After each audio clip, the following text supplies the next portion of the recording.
All right, everyone, what is up?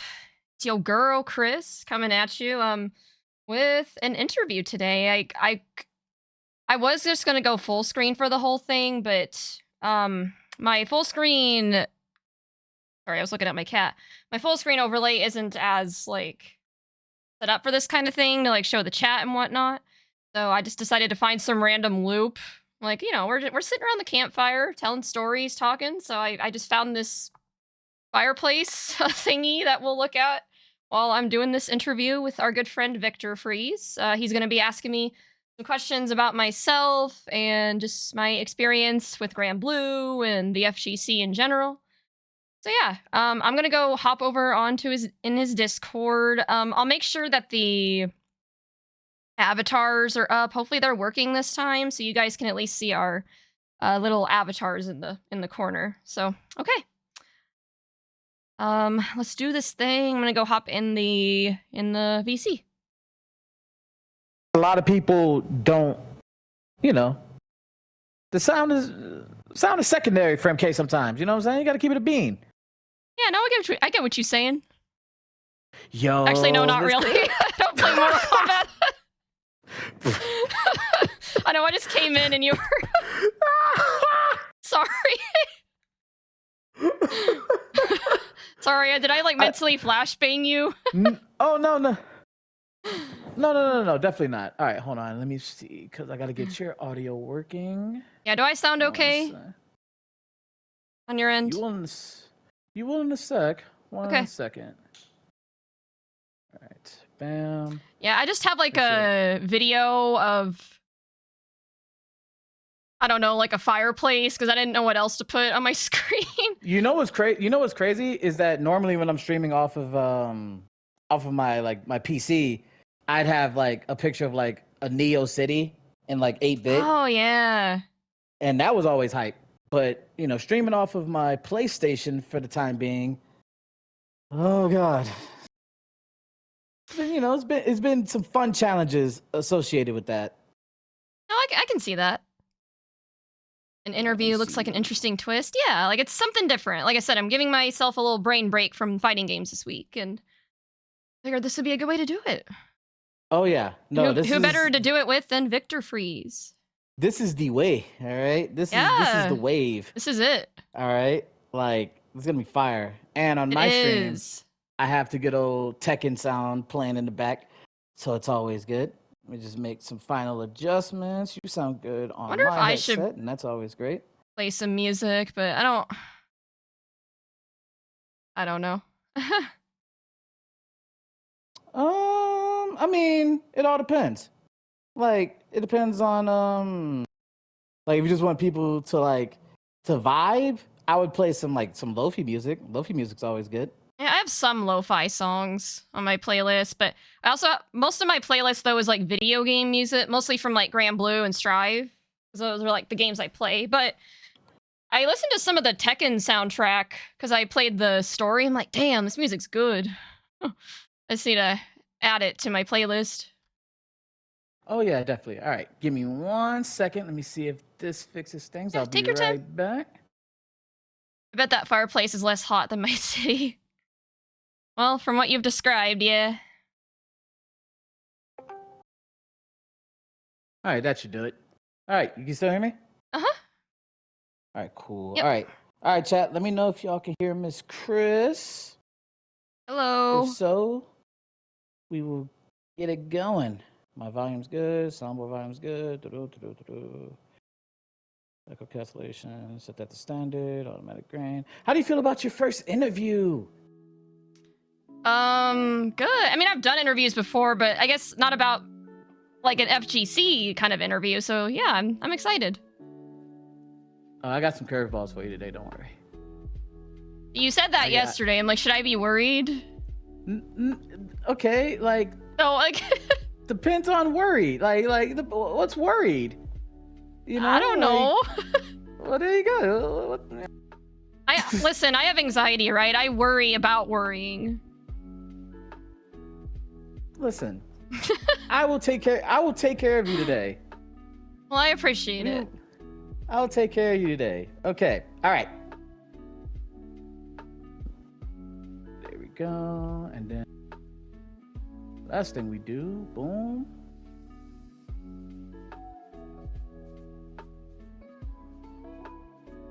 All right, we're good. All right, you ready? I am. Okay. Let's do this thing. So. Today we have a very special guest. Someone that I met at Texas Showdown who was really cool to me, you know, came up, asked me some questions. It was really nice.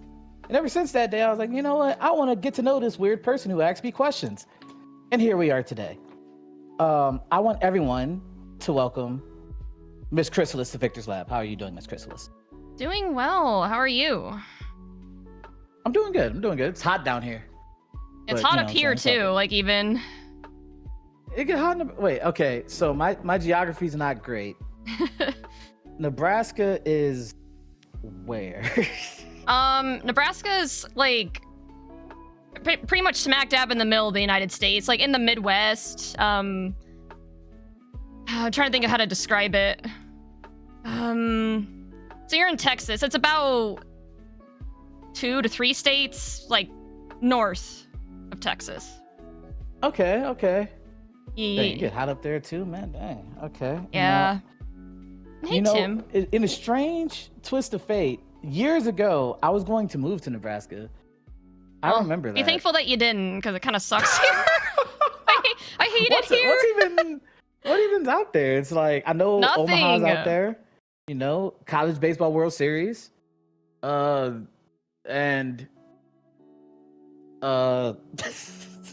that's about it. I mean, well, I guess we have the best zoo in the world, but you can only see the zoo so many times before you're just kind of over it, you know? Oh, it's Tim the Lion again. Hey, Mikkel, and Okay, no, I feel you. Okay. yeah. So, Miss Chrysalis, I asked this to everybody who first gets interviewed by me. Okay. When you got into the FGC, do you remember the first person to bust your ass? Oh gosh, no, I don't. See, when I first got into fighting games, my very first game, like fighting game, that at least I took seriously, or at least semi-seriously, I guess I should say, is Guilty Gear Strive, because for the longest time, actually, and sorry, you know me, I tend to yap a lot, so if I go off... You know what? This is the perfect place for that. Yeah, so if I yap too much, just stop me, but, yeah, so... I'm not stopping you. Well, I appreciate that. So for the longest time, I actually wrote off fighting games, because, you know, some of the fighting games I played when I was much younger, I didn't really like Smash and whatnot. I'm like, eh. But then some of my friends got into this game called Guilty Gear Strive, and like I just watched them play it, just, you know, and I heard this really bomb-ass music. I saw these really cool graphics. I'm like, ooh, this looks kind of cool. And I'm like, all right, well, I guess I'll give it a try. And yeah, I ended up liking it a lot. So really, I think it was just my friends at the time and my, well, now ex, like they were the kind of the ones that smoked me in the beginning, and they were also the ones that got me into Strive, and which was kind of my gateway into fighting games. So okay, yeah, and so really, I got into fighting games just based on how cool it looked. Yeah, fighting games are indeed cool. They are. They're hard. Really are. They're hard. They're hard, but it's fun. It is. So, was Grand Blue your very first fighting game you took seriously? I would say yes, because when I got into Strive, I played it pretty like, I got into Strive around the time it got released. And I was content to just play it casually with friends. Like, I didn't really go online that much, or do ranked, or enter tournaments or anything like I do now.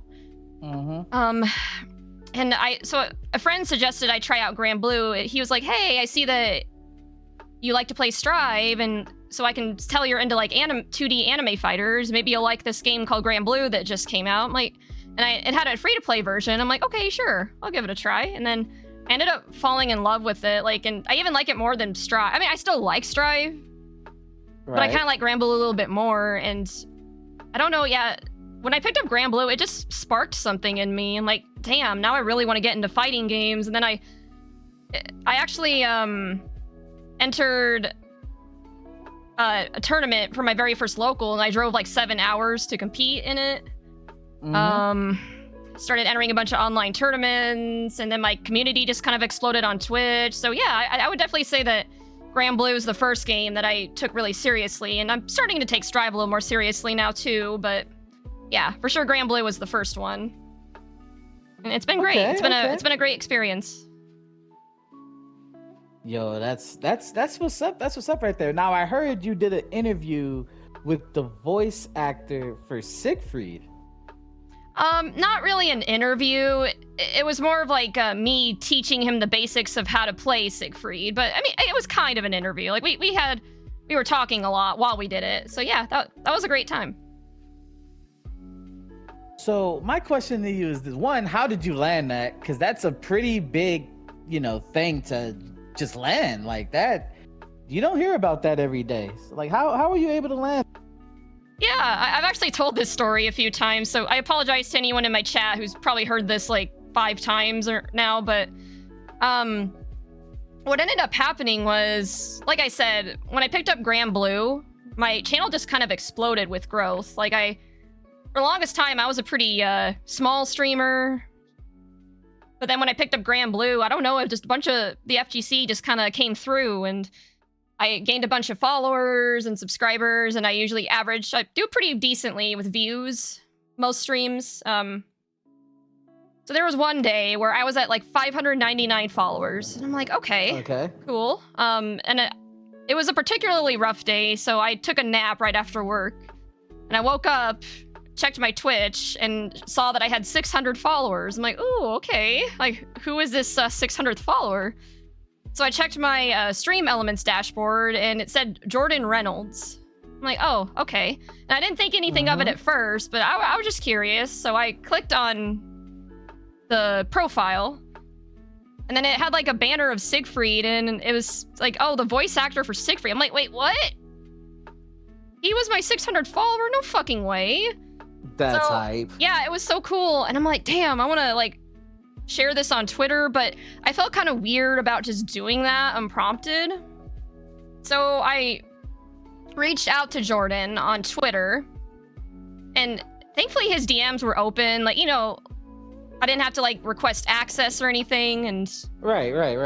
And I figured I wasn't probably not going to get a response because he probably gets thousands of DMs, and I'm just some random scrub from Nebraska, you know what I mean? So, but I reached out to him anyway. I'm like, hey, like, and I gushed over his performance. I'm like, man, you did such a great job voicing Siegfried. Like, and it's, I've been a Siegfried main, and this game's just done wonders for my channel. And in fact, you were actually my 600th follower, so is it okay if I share that on Twitter, essentially? And then, he was really appreciative of that. He's like, yeah, I spent a lot, I poured my heart and soul into the lines for Siegfried, so I appreciate your kind words.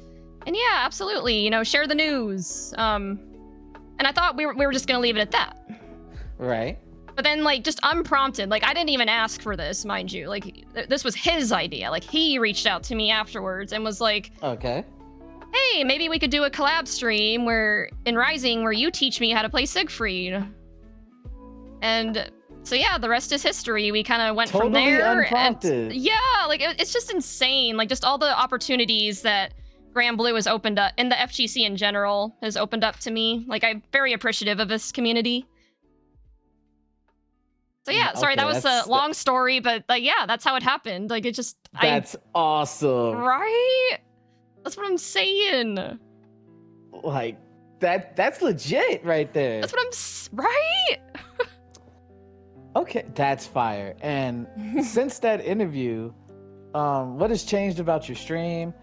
Like what has changed about your viewership, by the way you go by, making content? How has that helped bolstered you to move forward? That's kind of a tough one. I mean, honestly, I was pretty motivated to start making content even before them.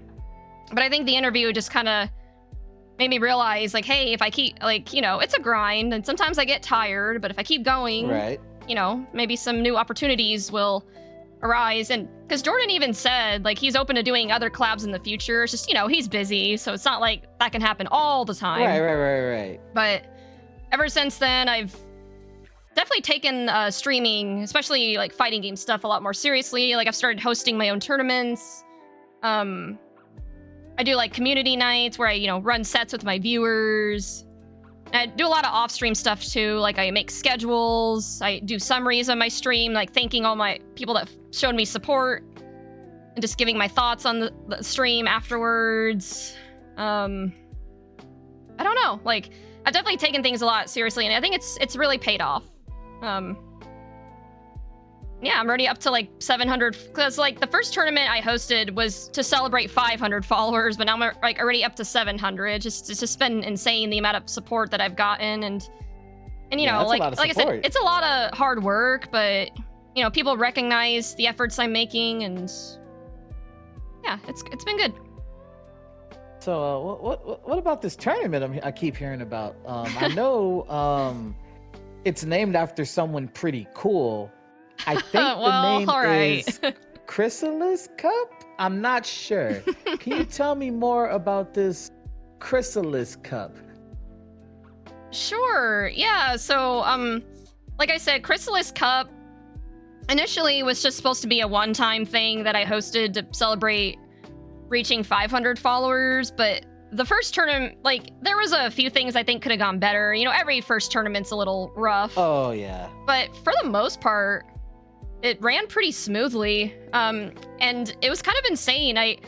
Weirdly enough, that stream popped off like even more than the one I did with Jordan Reynolds. Like, I thought the one with Jordan Reynolds would have done better engagement-wise than the tournament did, but the opposite was true. Like, the tournament, I think at one point I had up to almost 70 viewers. Like, it was supposed to be just this casual tournament. I just thought, where are all these people coming from? So yeah, like, with all the support that I got, and I had people in the chat saying, oh, are you going to be doing this like monthly, or like, are there going to be other Chrysalis Cups in the future? So yeah, there was enough interest to make it a monthly thing, and I might push it to bi-weekly or weekly in the future. Ooh, but right now, bi-weekly? Huh? Well, right now it's just monthly, but yeah, Chrysalis Cup, it's essentially just a community-oriented tournament, just to bring people together for some friendly competition. Right now, it's just for Grand Blue, because that's kind of the game that's been integral to me and my channel. But eventually, I might try to expand it to run tournaments for other games, like maybe Strive or Tekken or something. Okay. But okay. Yeah, so we have the next one is this Sunday at 1 p.m. Central. And yeah, so I don't compete in it. I just, since I'm the one streaming and I co-commentate, but it's a good time. Like, I think everyone had a lot of fun last time, and registration is still open. So if anyone's interested, Ooh, shameless plug. If y'all hear that, registration is still open. You can go to you can follow Miss Chrysalis on Twitter to get all of that information. How many people have signed up to Chrysalis Cup?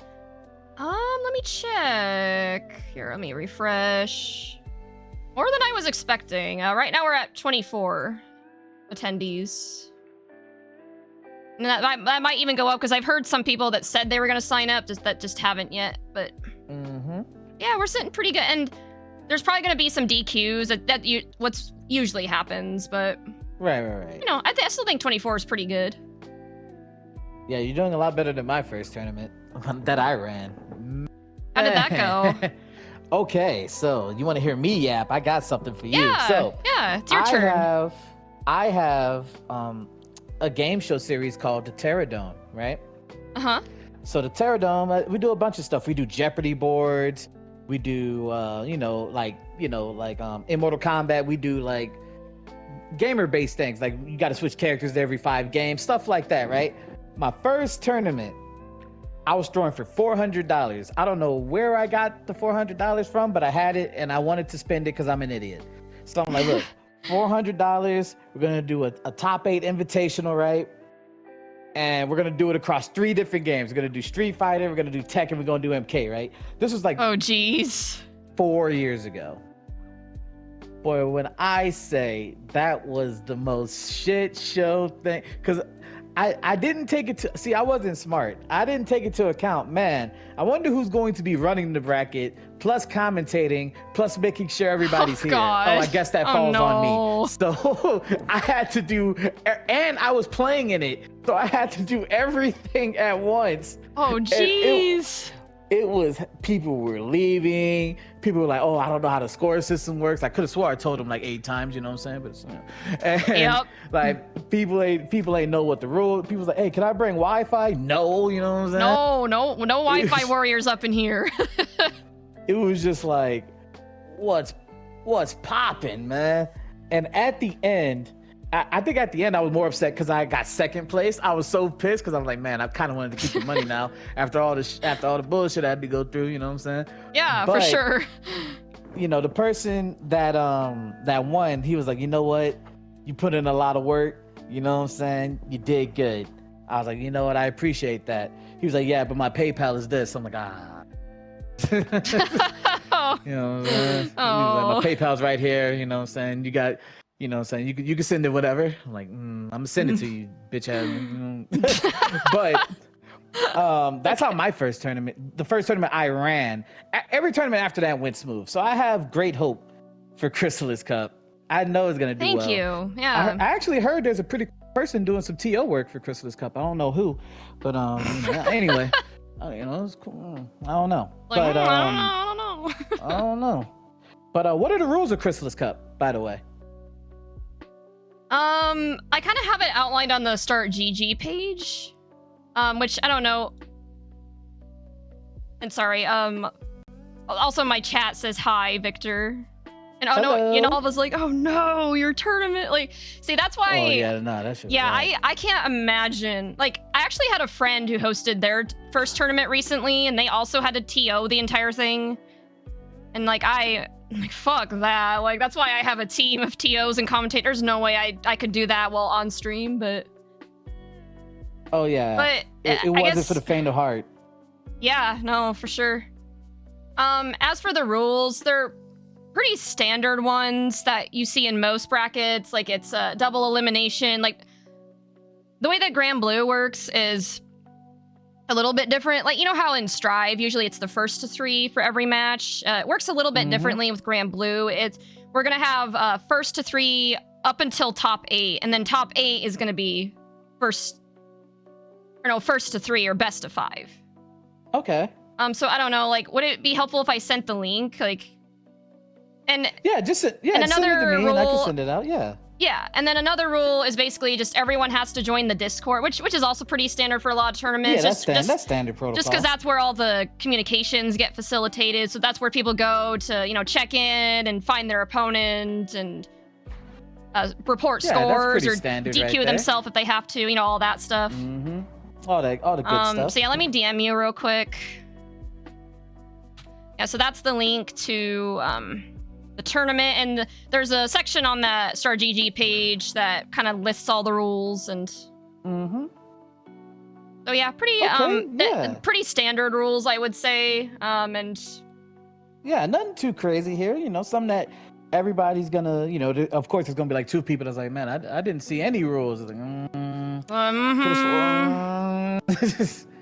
you know how that go. But yep. I have an interesting question for you. What is your end goal for Chrysalis Cup? Like, where do you, like, if all of your dreams came true, if you had a genie in the bottle, all your dreams came true, what would be your wish for Chrysalis Cup? Oof, that's a good question. I guess I haven't really thought that far just because it's so new. I'm a far thinker. I go I go too far sometimes. Like, man, it's gonna be crazy. I'm gonna have 1 million signups, you know what I'm saying?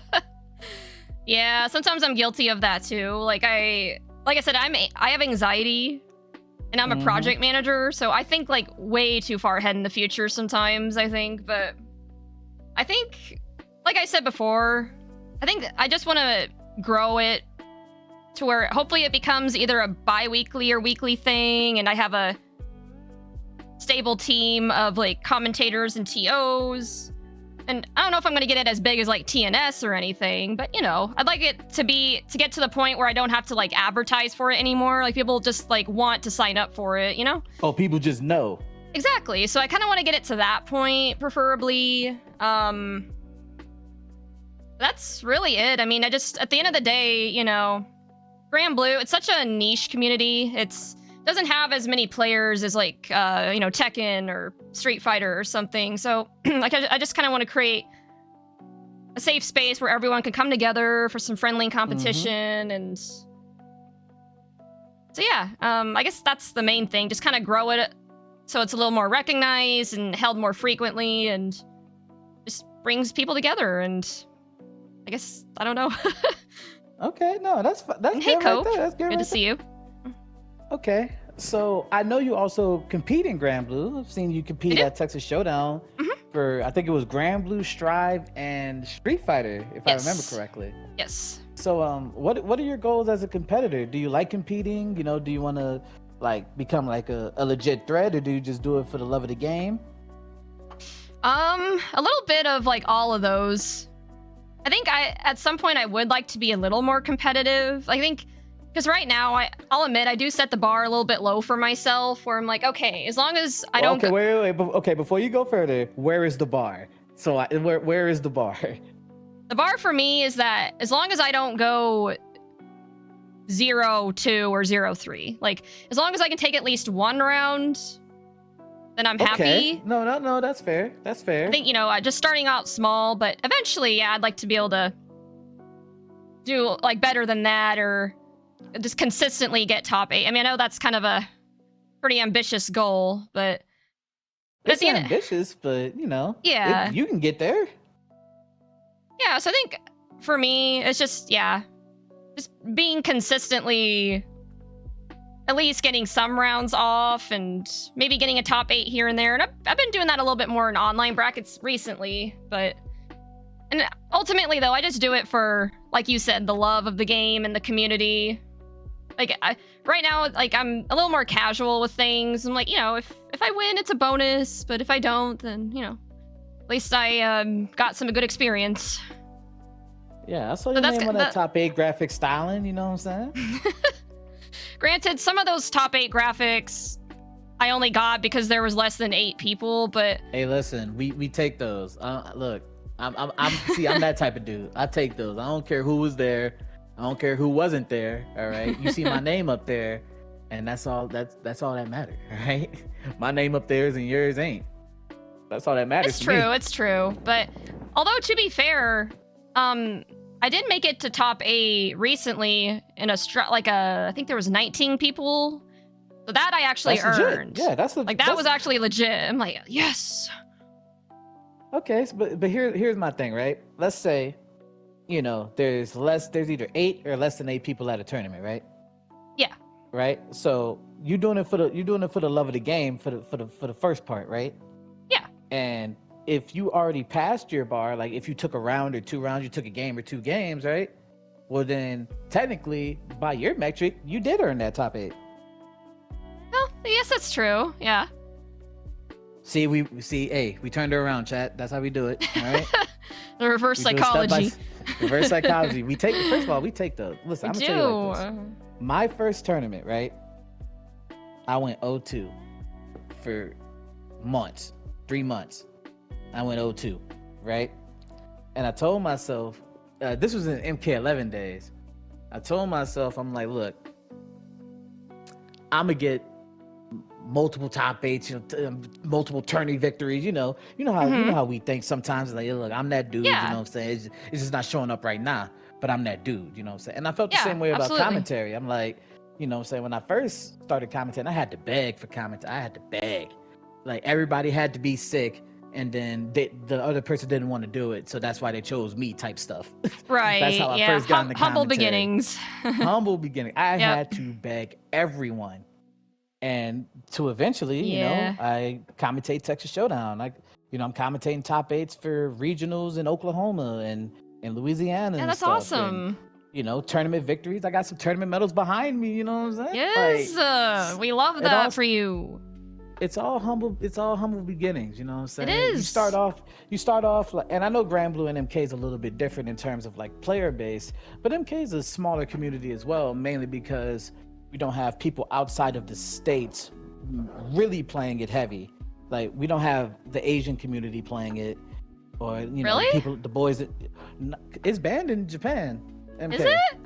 Mm-hmm. Oh, I had no idea. Like, why? Yeah. Sorry, I don't mean to like. Oh, yeah, it does get a little graphic.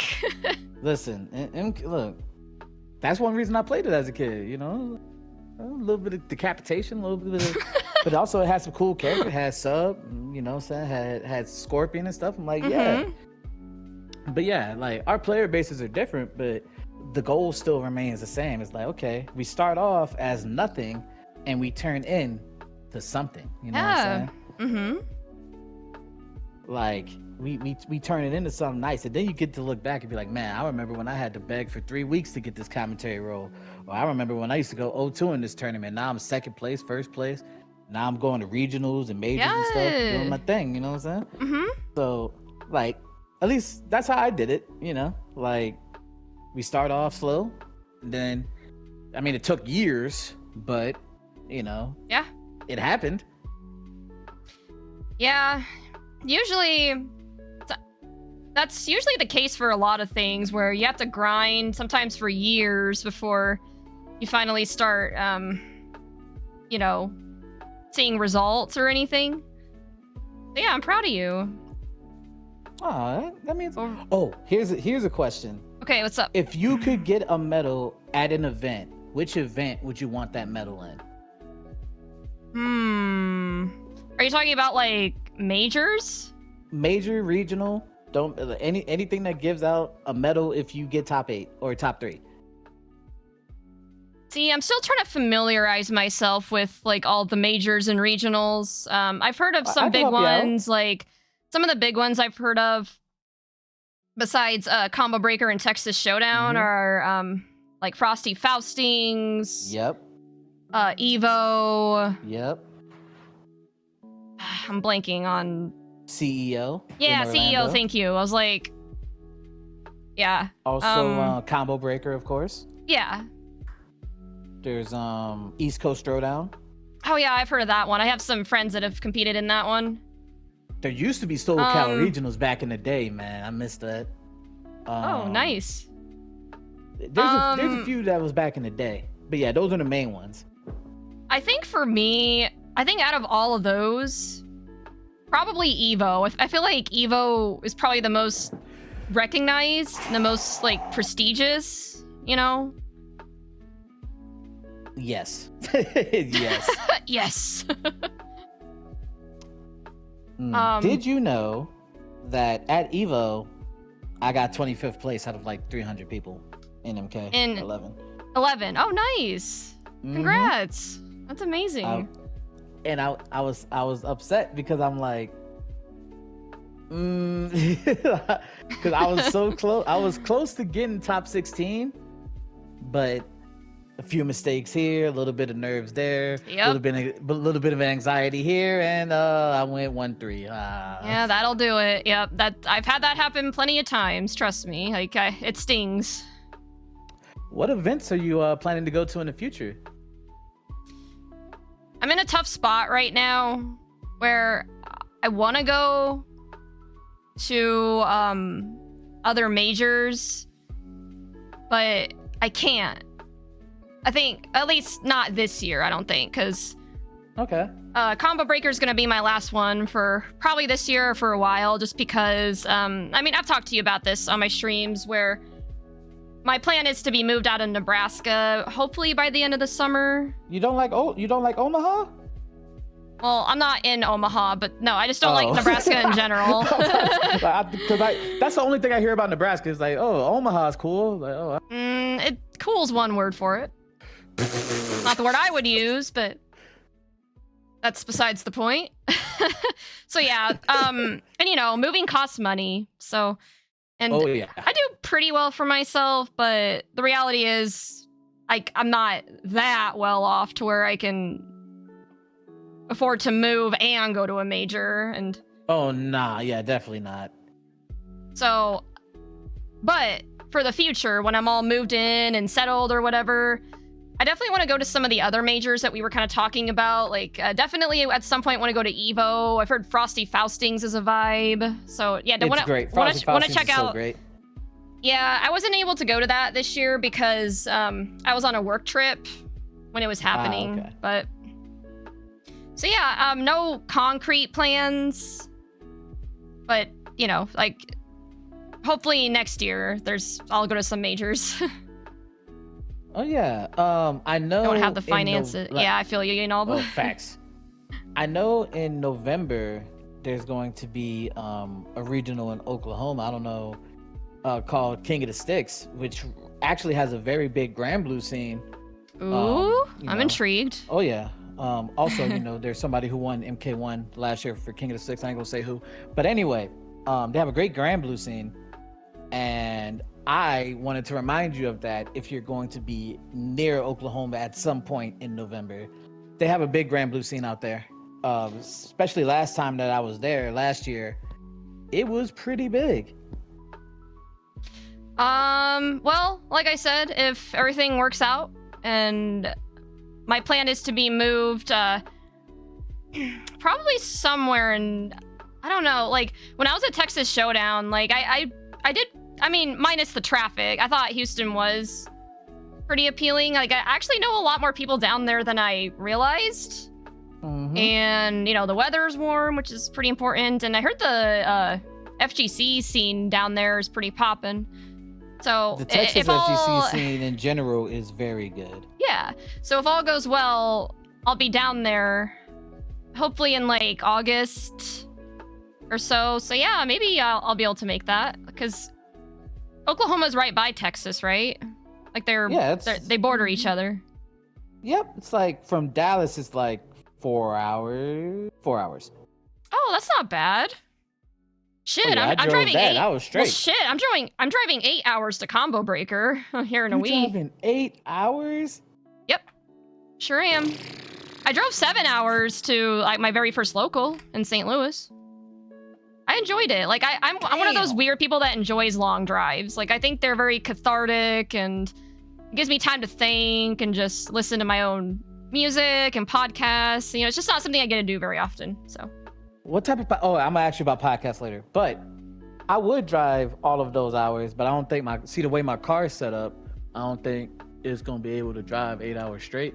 Like, I'm cool for 4 hours, and then, like, we taking a stop somewhere, and we making sure I'm not dead. You know what I'm saying? Well, yeah, I'm going to be taking breaks. I'm not driving the full 8 hours, like, in one go. I'm not that crazy. Way my car set up, we ain't doing that, boss. Well, I'm actually going to be renting a car because I'm sure my car could handle it, but I just don't feel comfortable driving that far. And plus, I'm probably going to be driving some people around at Combo Breaker. True. So I'm renting an SUV so I can transport people around if we want to go get something to eat. And that way then I don't have to like Uber to and from the hotel, like to the convention center. I can just drive. Nah, that definitely makes sense because the Uber prices start eating. Real quick. Yeah, Uber is ridiculous these days.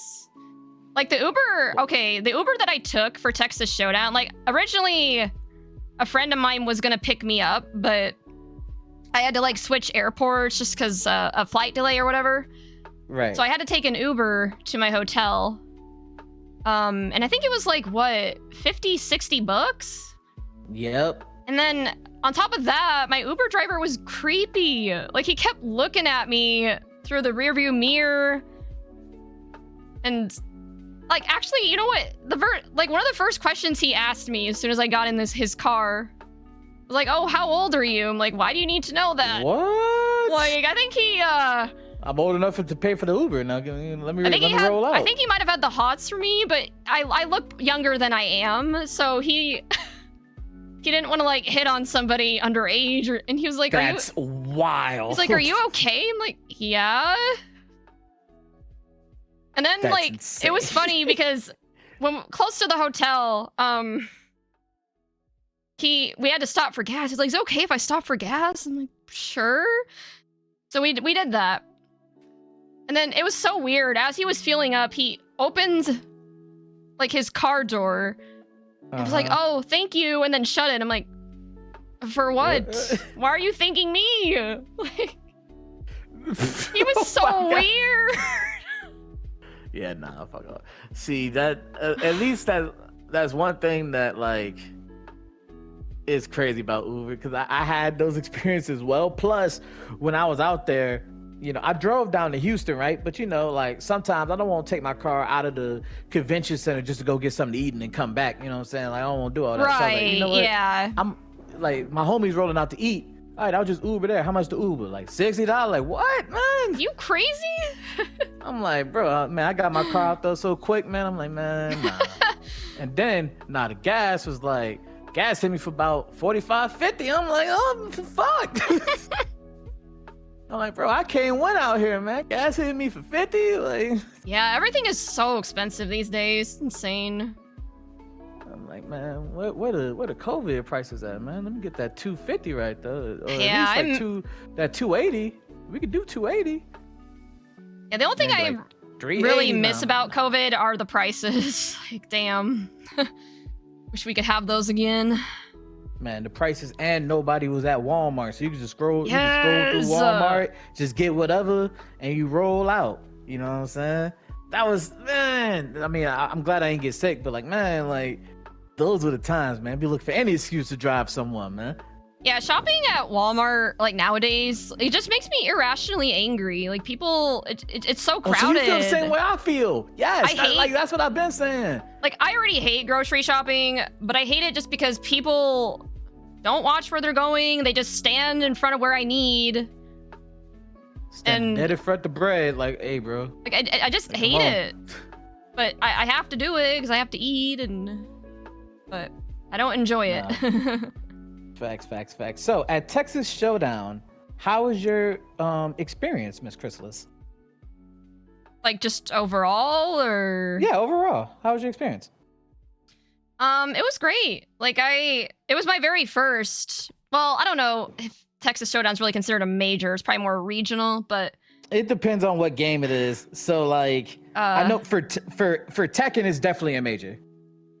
For other games, I'm not, like for MK and Tekken, I know they're considered like big games at that event. Other games, I'm not so sure. Okay, well, I guess I'll just consider it a major. I don't know, or I guess a big event, because a big event, yeah. Yeah, I would consider it a big event. The first tournament I went to, like I said, that I had to drive 7 hours for in St. Louis, that was definitely a local event, very small. But got you. So Texas Showdown was my very first like big FGC event, and it definitely raised the bar, you know. So like I'm sure Combo Breaker will be even better, but for my very first like major event, it was great. Like I met a lot of my friends that I had already known like from Twitch, and I also met some new people. And there was some pretty cool stuff at the artist gallery that I picked up, and it was kind of cool. How much you spend at the gallery over there? Way too much. Yep. Probably, I didn't keep an exact tally, but yeah, it was probably a little more than I should have, but it was worth it though, because I don't, you know, like I said, my fighting game scene where I'm at is pretty bare bones, so you don't get the opportunity to buy cool fighting game merch very often. Right. So I figured it was worth the splurge. But yeah, it was a great time. And it was really hype seeing all the top 8 competitions in that one big room, and getting some casuals in with people. And my main complaint though was like the concession stand thing. Like I wish they would have opened that up sooner. Yeah, so there were some complaints I had, but for the most part, it was pretty good. And yeah, the coffee I went to that coffee shop that one day. Yeah, I regretted that. It was so garbage. It was terrible and way too overpriced for what it was. I'm about to say, like, I don't know if they had a barista there. I think they had somebody just like that was like put stuff together. It wasn't like somebody who knew how to make coffee. Right. It was just like I can't do it with y'all, man. Yeah, I had to like Uber Eats some stuff, and So that was my main complaint. It was just, I mean, I don't know if that was their fault though, but still, I think, not really. It was just in the Yeah. hotel, but man, that was just, but yeah, it was like, if you're gonna open a concession stand, like, why wait until 3 when the event opens at like 10? Like, you're just missing out on a bunch of money at that point. I'm about to say, you're Like, missing out on bread. I was gonna say, there's people willing to pay. Like, I would have paid because I had brackets at like 2. Like, I think my Strive bracket was at 2 actually one day, and I couldn't get any food. But I think for the most part though, it was good. It was fine. Yeah, and yeah, should have had food trucks, but that hotel wouldn't have been able to accommodate them. Oh yeah, definitely not. When How do you think you did in the tournament itself? like, for what, just in general? Or, sorry, I don't like. Yeah, just yeah. I'm trying to find like throughout, sorry, throughout your tournament experience. Hold on, sorry, I'm trying to find some good lo-fi music, like, because I've been playing. Oh no, do your thing. Hey, this one's fine. This one's acceptable. Okay. It was interesting because, and I'm kind of mad because the 2 brackets I did the worst in is when I got put on the stream. And the bracket I did the best in was not on the stream. It was a fucking course. But how it always happens. But so for Grand Blue, when I was on the stream, like, it was cool because I had some of my friends like Zane and Omega cheering me on in the background. And it was cool to just be on the stream in general. I mean, not everyone gets the chance to do that. Like, and at my first major, like, it was kind of funny because the stream that I did right before I went to Texas Showdown, I'm like, there's no way they're gonna put me on the stream. No fucking way. And then I got put on the stream twice. You think that until they call your name up the. Yeah, but anyway, yeah, Grand Blue, I went 0-2 and, you know, got kind of washed, but I went against a really good Eustace, which is a matchup I don't have a ton of experience with, but I managed to take at least one match, or not like an entire round, but I managed to win at least one match of. Okay. Which I'm pretty proud of. No, that's so good. I think I put up a good fight. And then in Street Fighter 6, I kind of got washed. I mean, I had some good things I did with my Cammy, but I mean, Street Fighter 6, I'm just not as good at, so I didn't do very well in that one. But, yeah, that's how it goes. But in my Strive bracket, I actually surprised myself with how well I did. Like, I got knocked out of winners, but in losers, I went 3-0 twice. Before finally, so you was cooking. Before finally getting knocked out 1-3 in my 3rd losers bracket match. So I went 2-2 in the overall bracket, which I was expecting to go 0-2 in all of my brackets. So I didn't. I surprised myself. No, that's really good. Yeah, so. Okay, yo, that's really good for your first major. You into 3 games. You put in some work in one of the games, like. That's how it goes, you know? Like, and I feel, so are you going to focus solely on Grand Blue going forward? Or are you still going to do the three games? I think my plan going forward, so competitively, I think I've come to realize that 3 games is too much to handle.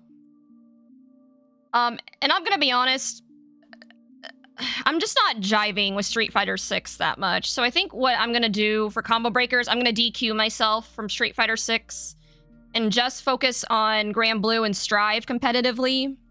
But I'll still play other fighting games casually. Like, you know, I plan on getting into Tekken 8 because it looks cool and... Oh, yeah. Yeah, so I'll do a lot other fighting games casually, but as far as competitive, I think I'm just going to focus on Strive and Grand Blue. I think those are... I don't know if I can really handle anything else competitively beyond that. Okay, yeah. I mean, yeah, I've done the 3 games before, and you are drained. Like, it is mentally draining, especially if you want to do good in all 3. Like, it's different if you're like, oh, you know, I'm just here trying to, you know, have some fun and, you know, do the thing. That's a little different But like when you have expectations to like at least go somewhere in all three, it's very tough. It is. Also, at Combo Breaker that you're going to, there was somebody that got ninth place at Combo Breaker. I don't know who, but once you go to Combo Breaker, I think you're gonna have a ton of fun because I know there's a lot of players going there, and it's just it has a big fight feel to it out there. Like, what do you mean by big fight feel? So it feels like the energy is different at Combo Breaker, especially for like in a good way, or sorry, I don't mean to keep interrupting you. I'm just curious. Like, oh no, in a good way. Like it's not like people getting the scraps out there. It's like everybody knows each other. Everybody high-fiving each other. Like, oh man, I haven't seen you in forever. Boom, boom, boom. Oh yeah. But the energy up there when they get to playing, when they get to scrapping up there, it's like it's a different type of feel up there because there's gonna be a lot of crowds. There's gonna be a lot of games going simultaneously because it's really like under like under 1.5 roofs, pretty much. They pretty much have all the main stuff under like one big like area, one big space. And kind of like what they did at Texas Showdown, sort of. Except bigger. Except it's a bigger space. And they fit everything into that bigger space. It's a really cool feeling once you get out there. Yeah, I'm pretty excited. So when you were going to Texas Showdown, were you nervous at all? Did you have any what's the word I'm looking for? Did you have any hesitance going out there? Like hesitations or? Like where you're like, man, I don't know. Like it might be different than what I think, or anything of that nature. Not really. I mean, like I said, I think in part because of my anxiety, I kind of went in with pretty low expectations. I'm like, you know what? I'm probably gonna go 0-2 in every bracket and get cooked, but but I was gonna be, like meeting up with friends. Like it helped that I actually knew some people that were going to make it a little less. Because I'm introverted, and sometimes it's hard for me to approach people. But I say that, but actually, it was pretty easy for me to approach people. I think the way that it's set up, like it was pretty easy to approach people. Like if I saw someone at a machine by themselves, I'd be like, "Ooh, I can just approach them and be like, hey, want to play?" Yep. So, I don't know, not really. I was pretty excited. I guess I didn't really know what to expect, so I wasn't really that nervous. Understood. Yeah, okay. Yeah. Can you explain to me and the chat why Vasaraga is the realest one?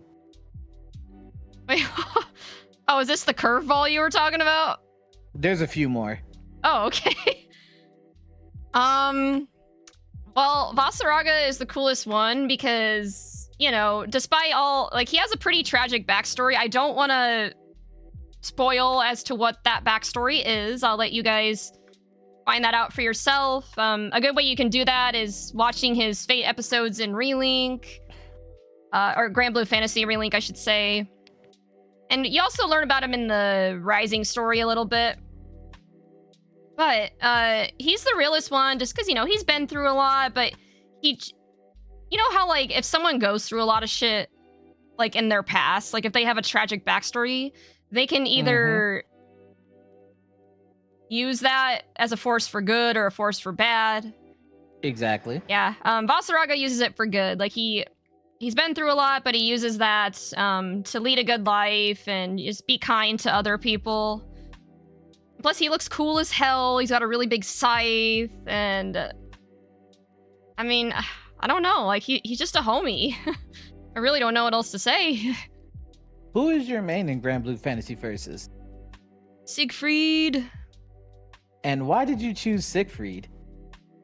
I chose Siegfried because, I don't know, when I first got into the game, like, I started out on the free-to-play version, and at the time, like, Gran is always free in every rotation.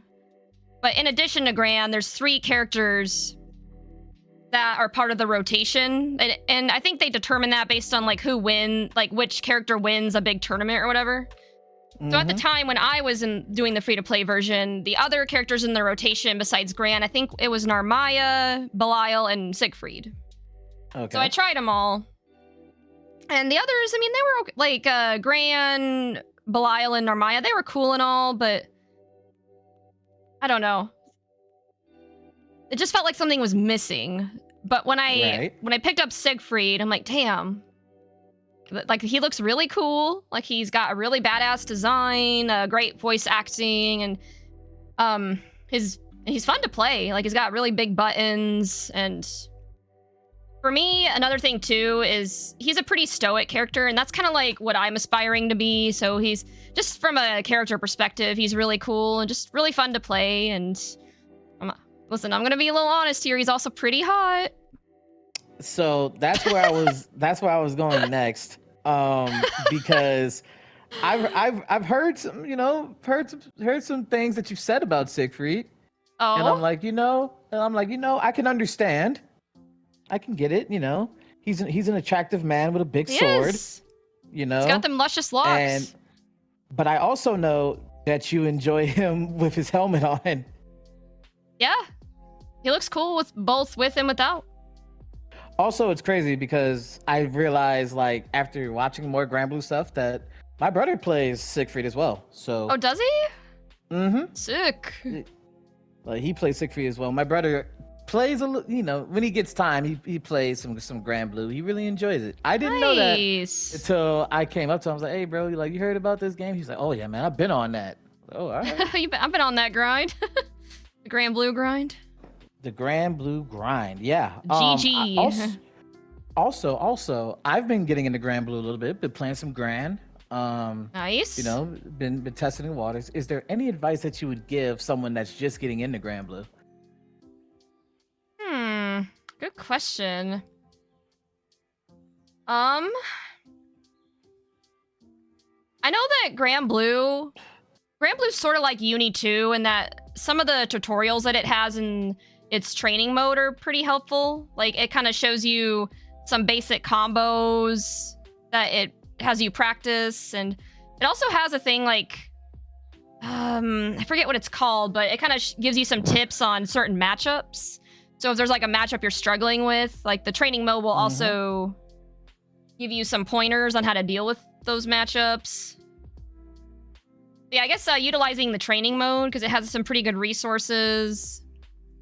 And I think the biggest thing is, at least in my experience, the Granblue community is very helpful. So if you ever have any questions, like, feel free to ask. Like, people are usually willing to help. What else?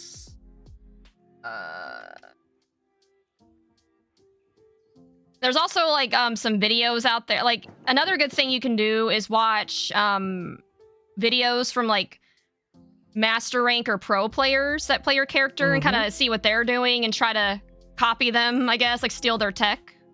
Right. I know. I feel like that's something I need to do more of, actually. I feel like I haven't been doing that as much as I should. I think a lot of people who aspire to be like high-level players should do that more. Yeah, agreed. So yeah, those are just some basic tips, and yeah, it's a great game though. Like, yeah, I think it's a fun game to play, when I'm not getting wrecked online. See, the crazy thing is, I think I went online too fast. So here's my thing, right? I have the free version of Granblue, right? I see Gran, because I'm playing Gran. That's pretty much all I'm going to play. So I'm like, all right, what I'm saying? Like, I don't need all the other stuff because I'm going to play Gran anyway. So I'm like, okay, I do his combo trial, right? I'm like, all right, bet, I'm ready for online. So, so I go online. I'm like, yeah, I'm ready. Meet up with a few people.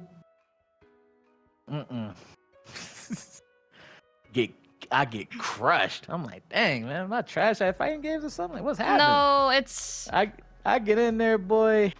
They was ragdolling me. I'm like, man, hold up, man. So I give it a day, right? I come back. I'm like, you know what? I'm gonna go back on see what happens. I beat one dude though. All right, so I'm taking that to the grave. I beat one dude.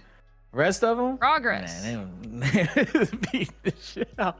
And it's crazy because because I think every person who is like a high level player in another game comes into another fighting game like, okay, I already have the leg up because I already know what fighting game's about. I'm about to kill it. You know what I'm saying? Yeah, nah, that ain't happen. I was getting cooked out there, boy. I was getting sauteed. I was just like, oh, it's different out here in these streets. I wouldn't worry about that too much. Like, the reality is, it's something that I've experienced. Even though I've put the most time into Grand Blue, at least recently, I still do better in Strive. But it's because Grand Blue just doesn't have as many players, so it tends to be a much more top-heavy game, where you're more likely to go against like people much better than you, because the player base isn't as big. And it's kind of a different game, you know, compared to other fighting games. Like, for example, when I came over to Grand Blue from Strive, there were some things that were kind of hard to get used to, like the fact that I no longer had a burst or a air dash, you know, so don't feel too bad about it. Like, Grand Blue, even though it's a different game, and yeah, some of your fundamentals will transfer over, but there's also some nuances to it that you have to learn. But you'll get there. You know, don't be too hard on yourself. Like, you're new. You'll get there. Oh yeah, like, cause on offense I was straight, but like defending against the crazy stuff that was going on, I was like, man, I don't know what's happening to me. I'm just getting cooked. It gets pretty intense sometimes. How much would I have to pay you to learn MK with me? You don't have to pay me anything. Like, I would learn for free. I've actually been considering picking it up, but just it's an easy game to pick up. Don't expect me to be very good at it, though. Well, all right, hold on, Miss Chris. With me as your trainer, Miss Chris, I can promise you this. With me as your trainer, in 1 week, you can go on the Combat League and get to champion. Wait, what's a Combat League? Sorry, I'm a noob. Okay, so Combat League is pretty much their rank system for MK. Oh, okay. So, and there's like, I think there's 9. I gotta remember correct. It's I think it's beginner, warrior, champion, master, grandmaster, demigod, god. Jeez, that's so elder many god. ranks. So there's 8. You could get through the first 4 with me as your teacher. After that, you're on your own. I don't know, but you can get through the first 4 in a week.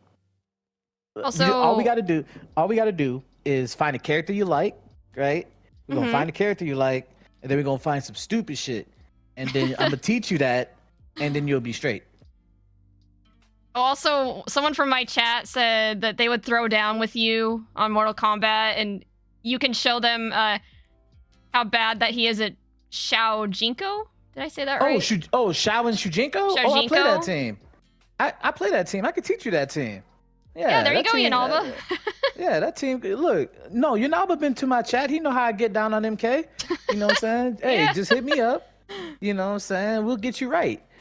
Now, here's the thing. Like, with me training you, you know what I'm saying? Like, the whole thing would be like, you gotta be willing to learn though, because there's some nuanced stuff. Because it's easy to pick up. Like MK, I'm gonna tell you, and this is no exaggeration, Miss Chris. MK, you can literally pick up in like 10 minutes. The problem is implementing all the stuff you pick up in a game where people are also doing stupid shit. So you gotta be solid and have good fighting game fundamentals. 2, you gotta be willing to do stupid shit. And then 3, you gotta block the other people's stupid shit. So there's a lot of stuff. So there's a lot of things that you gotta do. And there's also just some rules to MK that are different from other fighting games. Like in Grand Blue, you can evade throws, right? Yeah. Like you could side dodge throws. So in MK, you could just straight up duck throws. So it's different than Street Fighter. Like in MK, you could just straight up like duck throws and like disrespect people on wake up. There's a lot of disrespect going on. There's a lot of armor. Like instead of invincible moves, there's armored moves. So like your moves have like a hit of armor, and then you can like do your move. There's ways to break that armor, but then if you try to do that and they just down one you on wake up.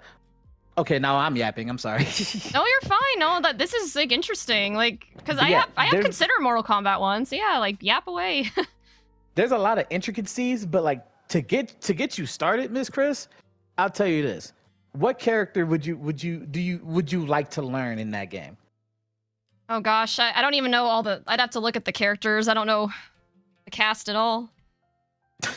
Okay, so yeah, we're gonna figure that out. You know, okay, hold on. Wait, I know you a little bit. Let me see. You'd probably be. Here, I guess I can pull it up on my other monitor here. Let me see. You like Siegfried, right? Yeah, Mortal Kombat 1 So- characters. So you'd probably like Shao. You probably like Ashra. Ashra seems more like your style. Big buttons, you know what I'm saying? Good range, a good projectile. Actually, Ashra's just pretty much Siegfried, now that I think about it. Ashra?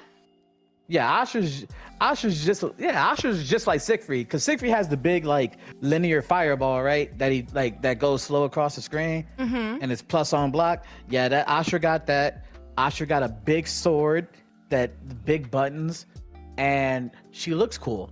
You know what I'm saying? Especially with the hat. You know what I'm saying? So yeah, that would be it. Maybe that Shao. You can learn. Yeah, you can learn some. Yeah. We got characters for you. You can learn some stuff. You know what I'm saying? Something I find kind of funny is that like some of the crossover characters, like the fact that they have Omni-Man. Fire. Wait, do you watch Invincible? Me and my ex watched some of it, but ever since he and I broke up, I haven't continued watching it. But I liked what I saw, though. I think I got through the first season, or how many? There's 2 seasons, right? There's 2 seasons now. Yes. Yeah. So I've seen some of it, but not all of it yet. Oh yeah, yeah. So yeah, Omni-Man. They got Peacemaker. They're about to have Homelander. It's about to go crazy. And like getting it now would actually be a good time because the game's in a very good space as it is. You mean like balance-wise? Yeah. Actually, yeah. Nah, I ain't gonna lie. You know, yeah, like balance-wise and like connectivity-wise online, the player base has swelled over the past few months. So it's a good spice to get in. Like if you would have got in like when the game first came out, you would have hated it. The game sucked. But you know, now, hey, I could say that I got medals. All right, I've paid my contributions to MK. I could say that it sucked when it came out. I'm just laughing at the way you said it is all. but it's great now, I would say. And yeah, like we just got to find a character you like, and then we go from there. Yeah, I don't know. Like I'm just looking at the cast right now, and I'll have to do a little more digging. But they all seem pretty cool. Oh yeah. Different ways. Yeah. Let me see. Just Natara would be kind of tough for you, but it depends on what you like. But yeah, if you ever want to get into MK, you know, I can help you out. You can be nice. Okay. You can be nice in a very short amount of time. Sounds good. So, what do you like to do in your spare time, Miss Chris? I'm a pretty boring person, so there's like obviously gaming and streaming are some of my primary hobbies, as you've probably guessed. So I've gotten big into that, but what else? Like I've been wanting to get back into reading and writing. I haven't I used to be into that a lot more, but yeah, I want to get back into the swing of reading and writing. And when it's nice out, I like to ride my bike and go for walks and like hiking. And one thing I'm really excited about when I move down to Texas is I want to get into archery as well. Like I actually have a compound bow, but there's not really a range here to use it. Yeah. You have a whole compound? That's sick. I do. And I guess I could show it off I've showed it off on stream a couple times now, but that's actually awesome. Yeah. Real earthy vibe, yeah. Okay. Yeah, have you ever thought about writing a novel? I have, but I have really bad writer's block because I think in large part because of my anxiety. Like, I'll come up with this idea, I'll work on it, and then my anxiety is like, oh, this is stupid. And then I scrap it and then rinse and repeat. You will not believe how many times that has happened to me. Yep. That's how it be. Like, it's just all of the time that would happen to me. Yeah, it's like I'll be writing something, I'll be thinking, okay, this is fire. Then I look back the next day, man, this is trash, man. Man, this is shit. Yeah, I'm about to say this shit horrible. So I know that you have a cat. I do. Would your cat and my cat be friends? I don't know anything about your cat, so I couldn't say for sure. All right, so if you go Tell into me about pets your and cat. animals on your Discord, there's a picture of my cat. Here, I'll bring it up. Pets and animals. Is that like a kitten? No, it's a full-blown cat. 2 years old. Oh my gosh, is it a he or she? She. It looks so tiny. Yeah, she likes to get into things. I guess, what is she like? I mean, it's kind of hard for me to... She just appears places. Like, so throughout most of the day, like, I be chilling and it'd be cool. But then, like, she just appears to my left and it's like, oh, I guess you want food. All right, bet. So go feed her. And sometimes she likes to cuddle, which is always good. Yeah, we love pet cuddles. She's very jumpy though, so if she hears loud noises, it's over with. It's over. I see. So I got 3 scratches on my hand right now because she heard the fire alarm, and my hand was the nearest thing. And yeah. Shit, I'm sorry to hear. But other than that, she's very nice. I guess based on what you've said about, or what's her name? Oh, her name is Coco. Coco, that's so cute. I love that. I guess based on what you've said, I mean, I think Coco and Dexter would get along. He's kind of the same. Like, he's a huge cat. He's like part Siberian, part Maine Coon, so very fluffy, very huge. But despite his size, he's actually a big baby as well. Like, he hates loud noises. Anytime I fluff out like when you have to fluff out a trash bag. Yep. He hates that shit. Like, he'll just hide under the bed. Like, he's a big baby. Like, literally. Oh, no. So yeah, he's also scared of loud noises, and he also just kind of appears randomly, too. Like, I'll just be doing my own thing, and then I'll just look over like, wait, where did you come from? So yeah, it sounds like they'd be good friends. Oh yeah, definitely. Yeah. Okay, so let's just say me and you are on a ghost hunt. Okay. How would I not die? Because you know I'm afraid of ghosts. Okay. How would also, you not? Have you ever been on a ghost hunt? I have not, but I want to really badly. You know, for sick pleasure, I kind of want to. I want to as well, but I'm not afraid of many things in this world. But ghosts, I cannot. I mean, it makes sense. Like, it's fear of the unknown. Like, it's a very natural thing for us humans. Yeah, I mean, because I feel like if I can see you, I could kind of fuck you up. I'm not saying I would, but like, if I can, like I'm the type of dude to be like, okay, if I see Jason, right? I might have a chance to fuck him up. Yeah. But like, I can't see no ghost. You know what I'm saying? Like, I ain't seeing a ghost until it's too late. Like, if you see a ghost, you're already dead at that point. Not necessarily. What? I mean, what else the ghost doing now? Well, yeah, to answer your question, though, I mean, I think the biggest thing is just, as long as you're respectful and you're not messing with, like, here's the thing. Yeah, like, I'm kind of weird in that my friends have given me shit for this before, too, where I actually have a Ouija board shirt. And I used to have a Ouija board wallet. And do you have a Ouija board? No. And let me explain why. Like, I was just about to get to that. Okay. So yeah, I'm one of those weird people that I'm into paranormal stuff and whatever. Like, I have like I said, Ouija board. I used to have a Ouija board wallet. I have a Ouija board shirt. I like the aesthetic. And it's funny because it's like, when I had the Ouija board wallet, they're like, Chris, you're gonna summon ghosts from your purse. Or you're gonna, summon ghosts from your shirt. I'm like, that's not how it works, but... But yeah, no, I don't fuck with Ouija boards. Like, you do not want to fuck with those. Like, I will say, yeah, just don't mess with things that you don't understand. Like, do not, under any circumstances, use a Ouija board.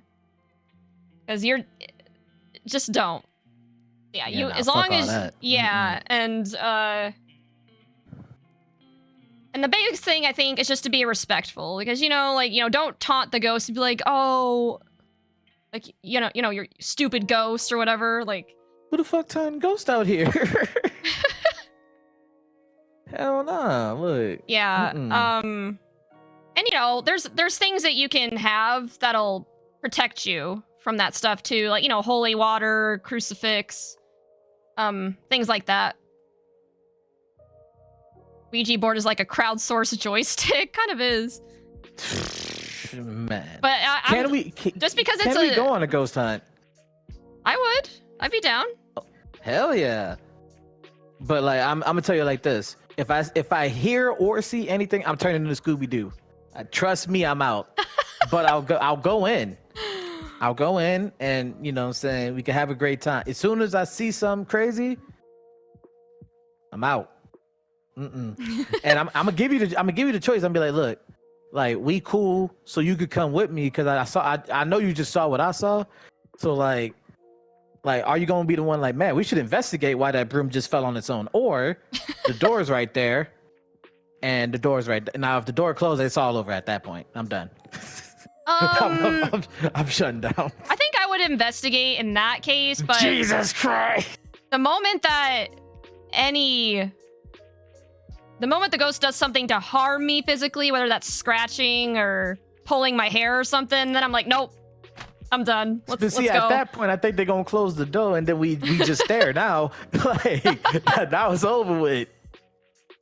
Yeah, let's do what my viewer Worry Rocker said here. Like we should split up and explore more of the haunted house. Oh yeah, we should split up. Man, what? You can split up.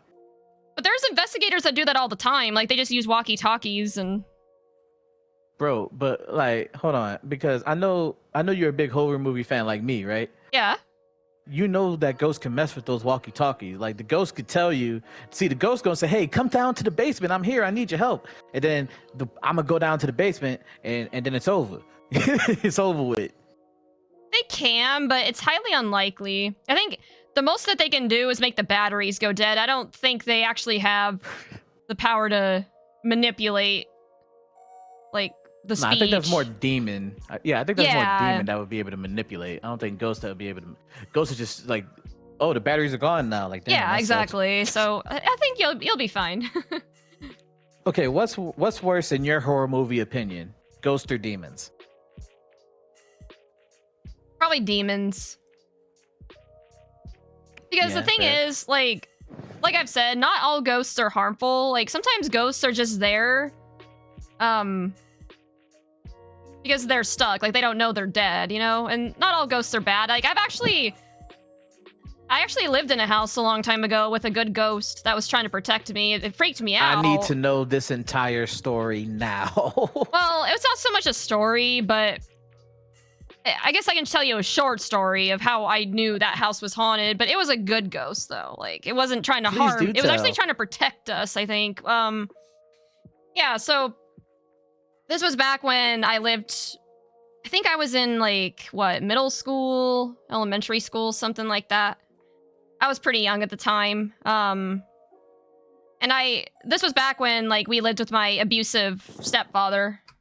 And my mom was at work one time and she instructed me and my brother, who had flip phones at the time. She's like, hey, if he goes on any more of his like yelling matches or whatever, like, and I guess I should preface this by saying like he was verbally abusive, not physically. Like he was smart enough to not be physical, because he knew that if he laid a hand on any of my mom's kids, including me, then yeah, that would not have boded well for him. But emotional and verbal abuse is a little harder to like I'm sorry deal you had with. to go through that. It is what it is. It's part of why I have anxiety, but I'm past it now, so it's fine. But anyway, so there was one time where I guess my stepfather got really mad because I didn't mow the lawn. So we started going on this like yelling match. He's like, wow, you can go outside, or I guess don't remember exactly what he said, but he just went on this rant. Like, wow, you're so useless. You just sit around while I have to go out and mow and trim shit. And I don't know. I don't even remember what he said at the time. Like, I don't even have the recording anymore, but I kind of wish I did. So I started recording, because that's what my mom wanted me to do. And he was going on one of his yelling sprees again. And then right before he started, his voice came through, I heard this, really weird disembodied voice that was like, stop! And it wasn't me. No way. It was not my sister. And my brother, I don't think, was even in the room at the time. I don't think he was even home. I'm like, oh, that gave me goosebumps. So it was a good ghost. I think it was trying to stick up for me and tell him to stop.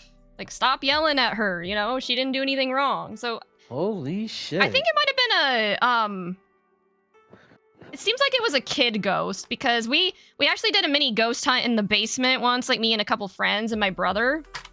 Mm-hmm. I took a picture down there once, and there was this really big orb that I caught by my mom's porcelain dolls. So, they're dolls. So maybe it was a little girl. And there's also this little glowy toy where we asked it, hey, if you're in here, shut it off. And then it shut off. So, yeah, it was a spooky house to live in. That's sick. So what I'm trying to say is not all ghosts are bad, but all demons are. So yes, demons are by far worse in... No, I feel that. But I feel like if I see a demon, I might be able to fuck him. I don't know why I think this, but eventually the demon's gonna have to show himself, right? And I feel like if I give him a left, if I give him a left, I don't know. Now if he eats it, then I'm dead, I guess. But what I'm saying, if he don't eat it, then it's all right, bet. All right, we good. Yeah. Nah, the demon might fuck me up, I ain't gonna lie. But what is your favorite horror movie? Oh gosh. Like I said, I think I really enjoy the series with Ed and Lorraine. Oh yeah, Lauren. The Conjuring? Yeah, I don't remember which one they're in. I don't know if it's Insidious or The Conjuring, whichever one they're in. There's a couple movies that they're in, but I enjoy those. Like I said, I'm weird. I'm big into ghosts and the paranormal and stuff. And in fact, anytime I'm on business travel and there's a free day, I'll just go on a ghost hunt. That sounds kind of or sick. not a ghost hunt, sorry, a ghost tour. Oh, okay. It's fun. I did it when I went on a ghost tour in Seattle and San Antonio. How'd that go? Good. I really liked the tour guide in San Antonio. The one in Seattle was kind of mid, but I think the tour guide can definitely make or break those types of things. But the one in San Antonio was awesome. And it's cool. It's cool learning about, the history of old cities, and I don't know. I'm weird like that. No, that's not weird at all. No, I vibe with that. It's perfect because I love history and I love paranormal stuff. So ghost tours kind of combine those two into one. Can I tell you my ghost story? Yes, please. I live for ghost stories. All right, so here it is. So me and my brother, we were a little rambunctious back in the G. You know what I'm saying? This was around when we was this is when I was about to go to college. So around 17, 18. There was this abandoned, it was a big house. It was this abandoned house, been abandoned for good 15, 20. My brother, who's big into paranormal stuff like you, was and he knows that I don't mess with ghosts. But he was like, bro, what if we go in there? What if there's some valuable stuff? We don't know, man. And the door probably locked anyway. We probably won't even be able to get in. So we might as well just go and check it out, right? Yeah. I was like, for sure. All right, whatever, right? It's at night. You know what I'm saying? We go in. Now, and here's the crazy thing, because I could have sworn when we came in, the door was locked, right? The front door. So we go around the side and, everything. Okay, it's all right. We go home. My brother was like, hey, man, we should, maybe we should try the front door one more time, So we ain't going to try to break nothing in. But, let's just check it one more time before we go. Yeah, makes sense. We check it, door open. Ooh. Now that's already my first sign. Like either he messing with me, or I'm about to run out this motherfucker. Right? Or there could be a squatter in there. Yeah, that's a possibility too. That's the other thing. So I'm like, man, all right, you know what I'm saying? Now we go in now. We go in. It's super dark, but it was like this big. It had like one of those curved staircases and stuff. Mm-hmm. Like it was a lot to explore. So we explored like the ground floor. There was like a old like tennis court in there, like an inside tennis court. Everything. It was a lot of stuff. Yeah. Now my brother want to be like, hey, let's go upstairs. I was like, all right. Tell me why as we're heading up the stairs, we hear something just crash to the floor on the ground. I'm like, all right. Oh no. I'm like, all right, bro. Like, I think I've seen enough. He's like, nah. I think I'm good. He's like, nah, man, we ain't even go upstairs yet, man. Come on, man, we already here. I'm like, man, all right. So we go into the master bedroom. It looked dilapidated, but I could tell like back in the day, it would have been fire, right? Mm-hmm. Because like it had all the grandiose, and it was super big. It was just gone for like 15-20. So we go in there. It doesn't help that the floor is creaking. That's already scaring me. But that's just because the floor creaking. We head in there. My brother decides to start jumping on it. I'm like, bro, all right, dog. But then, like, he was like, all right, we can go home now. We hear like this like whooshing noise. It was like, whoosh. Oh. We both stopped. I was like, bro, was that you? He was like, nah. We hear it again. And now we just kind of frozen, like, we don't want to move, we don't want to talk. But right. like, I feel this presence, like, in the room with us. It was like behind me to my like behind my left shoulder, I feel this presence. And here's what set it off. Like, I feel it. I feel it, right? I'm like, all right, bro, let's just walk out and we good. But then right before we was going to walk out together, I just felt like a breeze past my left ear. I'm out. Oh, yeah. I'm out. Oh. I swear I ran like 3 miles before I was like, I didn't even care if my brother was behind me or not. I'm out. Like, you're on your own. Right, facts. I'm saving myself. Like, I don't deal with ghosts. So I'm out. He was like, so I stopped after like, I don't know how long. I must have been running for like a good, like, I couldn't even see the house no more when I stopped. Man. Damn. He run up to me. He run up to me. You must have been like on adrenaline at that point. Oh yeah, no, I was out because I don't deal with ghosts. You know what I'm saying? I was out. He was like, man, you was just gonna leave me, man. I'm like, look, I don't deal with no ghosts, bro. He was like, man, but what, like, he was like, you felt that too, right? I was like, yeah. He was like, you felt that breeze past your ear? I was like, was there any windows open? He was like, nah, man, no windows was open. So that's when we both kind of knew something was a little up with that spot. And I was like, I'm glad I got out of there, man. I don't know what would've. I was like, nah, man. I swear, I didn't watch a paranormal movie for like a month after that. I was like, nah.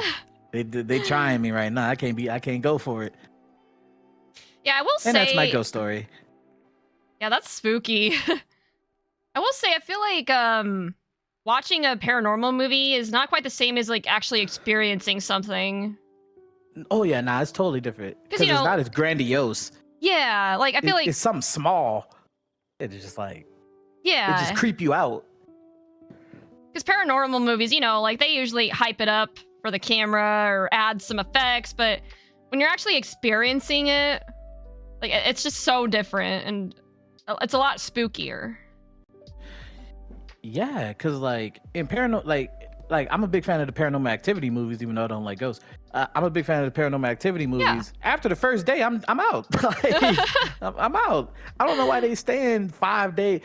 If everything in my cabinet flies out, well, y'all can have the stuff in the cabinet. Right? y'all can have the furniture. Y'all can have the stuff in the fridge. Y'all can have whatever y'all want. I'm out. We can replace every single thing that we leave it in the.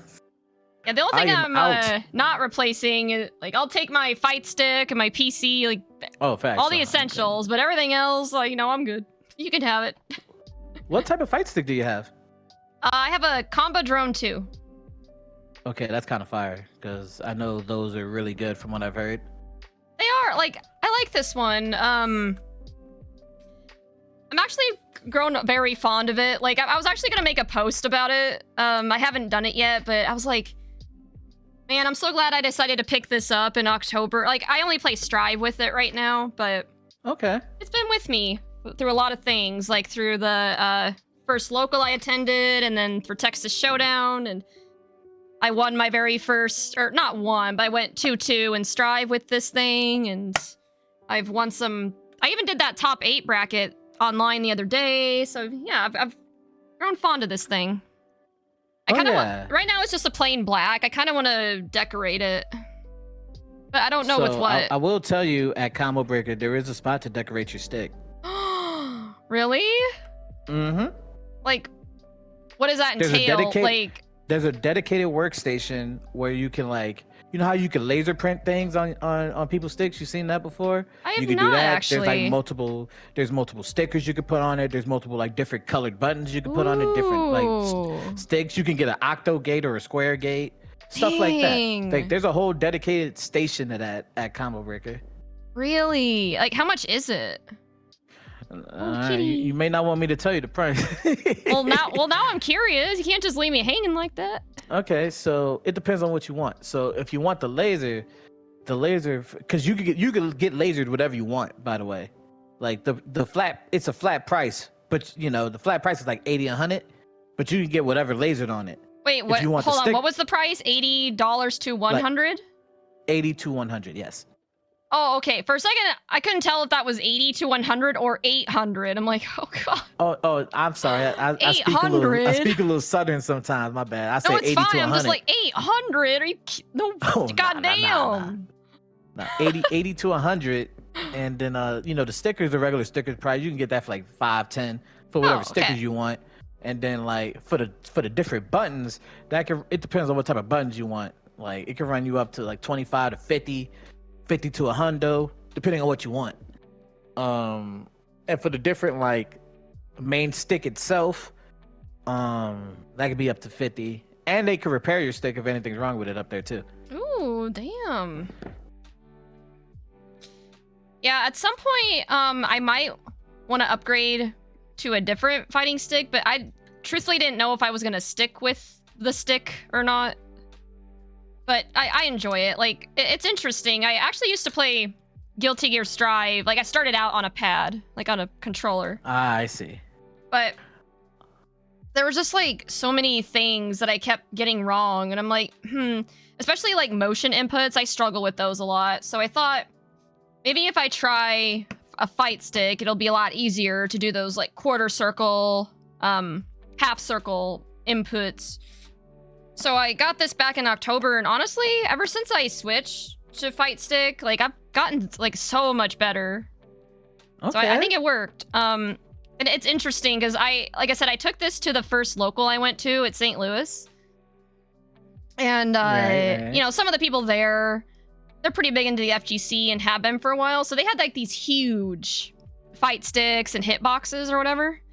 Mm-hmm. So one of them was moving my fight stick out of the way just because it was in the way of something, and they're like, "Damn, this is light." I'm like, "Really?" And like, "Yeah, feel my fight stick." So then I lifted it. I'm like, "God damn, it's heavy! Yep. Like, how do you carry this shit around?" Like, so that's what I like about my fight stick. It's light and yeah, it feels nice. Okay, yeah. Oh, yeah. I just noticed now because one of my friends is a Smash player in my chat. Why do you hate Smash players again? I don't hate Smash players, like, necessarily. I know you don't. It's just a joke. I just don't like Smash. Why do you not like Smash? I'm just not a big fan of the platform fighting aspect. Like, I prefer the more 2D. Yeah. And I don't know, the whole gameplay just feels a little clunky to me. That's all. I mean, I don't know. Yeah. I know, like, I had to learn how to play Smash because my video game community in college, like when I made my video game club, I thought, oh, I'm about to bring MK out here. And they was like, we don't play no fucking MK. We play Smash out here. It's like, what the fuck? I didn't know everyone in Texas A&M played Smash. So I was like, bro, like, what the fuck, man? We play MK. They was like, nah, we play Smash out here. And it's like, fuck. Yeah, no, I feel you. Like, yeah. again, that's a big reason why I want to move, because we do have a big a big scene here, but sadly it's mostly Smash, which I don't enjoy. Like, and it's a pretty I can respect Smash as a game, but like, yeah, for sure. The players are, man, them boys are self-entitled until you beat the shit out of them. Then it's like, oh man. I've heard the Smash community is pretty toxic too, and it's, I mean, some of them are cool, but some of them, man, like, nah. That reminds me of what's up. Back when I was with my ex, he and I actually met at the anime club at my university where I got my bachelor's degree from here. Hype. There was one time we were at anime club, and the way that the anime club was set up, they had like a room set up where people would go and play Smash. Like if they didn't feel like watching the anime that they had set up in in the main room, you could go and play Smash with people. So my ex did that once, like with some people, and he was a Kirby main. Oh, fuck him. My bad. My bad. I don't mean no disparaging comments. No, you're fine. You're fine. But fuck him for playing Kirby. What the fuck? But anyway, he are you familiar with the term Kirby side? Yep. Okay, so he Kirby sided somebody? I'd be pissed. Which I guess for anyone in my chat that doesn't know, Kirby side is essentially when Kirby, you know how like Kirby will suck someone up with his big mouth. So he sucked in somebody and then essentially took him down with him. Yep. That's exactly how it goes. Yeah, so he did that to somebody, and then afterwards, after the match was over, somebody stood up. He was like, "Man, I would have won if I didn't die to fucking bullshit." And then my ex just cowered, like. Like, some people get booty mad in Smash. Oh, like, it's not that serious, dude. That. I got a so funny story for you about that. Do you know what Ganon side is? No, I don't. So it's the same as Kirby side, but the thing is, like with Ganon, he has a move where he like chokes you and he brings you directly down, right? Mm-hmm. So if you're off the stage when you do that, it brings you directly down and you both die. But in Smash 4, which is what we played a lot, the person that's lower than Ganondorf dies first. So we're at this big tournament, right? That I actually set up. It was like we had about 50 people in there. We was running for like a good $500, right? Yeah. And this is for top 8. Now, mind you, everyone there knows I'm an MK player. So they all talking shit like, oh, this dude, what I'm saying, he play MK. He got here off of luck. Boom, whoop-de-whoop, right? Mm-hmm. I'm like, all right. Now, this one dude had his girl with him. And I'm like, all right. Like, you got your girl with you. All right, that's cool. You know what I'm saying? His girl was talking shit. His girl was talking mad shit. I was like, all right, bet. I like that type of energy. You know what I'm saying? It's what do you bad for mean? Like, talking shit? Like, So like, by like saying, oh, this man ain't nothing. Like, you got this, babe. Like, boom, boom, boom, right? Okay. Listen, if my girl did that, I'd be cool with it. But see, I was on the other side, so I ain't cool with it right now. You know what I'm saying? Of course. Yeah, because yeah, she's talking about you, like saying that you ain't shit. Talking about me. So I'm like, I ain't cool with it. But like, if my girl was doing that, if I had a girl, I'd be like, oh, I'm cool with that. But I'm on the other side, I ain't cool with that. Mm-hmm. So we get in there, right? And it's 1-1, and it's the final game to get in the top 8. And he's on his last stock, and I remember this vividly. I jump off the stage, right? Yeah. He tries to follow me. I turn around, grab him, and Ganon inside him into the end of the earth. And then I stood up and started talking so much shit. I was like, yeah, man, there was a lot of curse words said that day. Like, man, I'm him. Get you and your girl, get out. Right? Wow. Man, he was so upset. And Smash players I've seen get as mad as anyone in FGC, man. He stood up, he punched the wall so hard, he put a hole through the wall so deep. I was like, bro, I gotta pay for that I made him pay for it, but I was like, at the time I was like, man, I had to pay for that shit. Wait, how much did he have to pay, if you don't mind me asking? Like, how much was it? $32.15, and an extra $20 to me because I had to explain, because I had to tell him that I did it, because they wouldn't believe that he did it. So I had to tell them that I did it. Wait, so what? I was like, give me an extra. Why wouldn't they believe that he did it? So here's the thing. The thing was, you know, he had some family that was in administration, you know, and yeah, yep. You getting the picture? Yep. Nepotism. You getting the picture. So I was like, look, you know, it was actually no, it wasn't 20 that he owed me. I was like, nah, give me 100. So yeah, so you had to pay $132.15 to me, and then he had to add another 100 in because I had to take the blame for it. So damn. Yeah. And but that was the one time I was like, boy, Smash players get upset. Yeah, like, that's crazy. That's another reason. Like, I mean, I'm sure that happens sometimes in the FGC, but I just feel like I don't see it as much. Nah, not as much as I do in Smash. Like Smash players, they be going crazy. Yeah, they're a different kind of beast. Yeah, they do. Right, Jin? Really do. See, I respect them though, because their game is hard. So I do understand. But like, I don't understand them slamming shit. But like I respect them for playing a hard game that like takes a lot of skill. But like, boy, they be getting pissed. I was kind of laughing. I ain't gonna lie. I feel like that's the same case with a lot of fighting games, though. Like Grand Blue and Strive or whatever, they're not easy games, but you don't see me like smashing holes in my wall. Nah, yeah, that'd be crazy. Like, I understand being like, man, I worked hard for this and then I came up short. I understand that. Everybody get a little, yeah, a little upset. That's normal. Punching a wall that I have to pay for, which I didn't, but I had to pay for, a little bit different. For sure. Just a little bit different. Yeah, that's... Oh, you talked about anime club. What type of anime you like? I'm not really as big into anime these days as I used to be. But my favorite anime is definitely JoJo's Bizarre Adventure. Like, I still need to get through all of it. And I know I'm kind of one of those stereotypical people where I like a lot of the popular ones, like Death Note, Full Metal Alchemist, Yep. Code Geass. Yep. There's probably others, but again, I'm not as big into anime these days. It's not that I don't like it, it's just, I don't know. I just feel like my attention span's gotten a little bit lower. So, and anytime I try to watch an anime, I just kind of get bored and go on my phone or something. That's what I do. Like, unless I'm watching it with like some of my homies or something, like I be watching it, and then like unless it's Dragon Ball, like I be watching it, and then all right. It's like, oh, okay. And I'm off writing or something. Then I'm like, oh man, it's on like episode 20. I wasn't even paying attention to those. Yeah, except me too. Okay. So this is gonna be the last part of the interview where I ask some rapid fire questions, and you give me your best answers, and then we're gonna leave off with the final question, if that's okay with you. Sure. Are you ready? Yeah, let's do it. What is your favorite food? Can I say a favorite type, or do I have to say like one? You can say favorite type. Okay, Italian.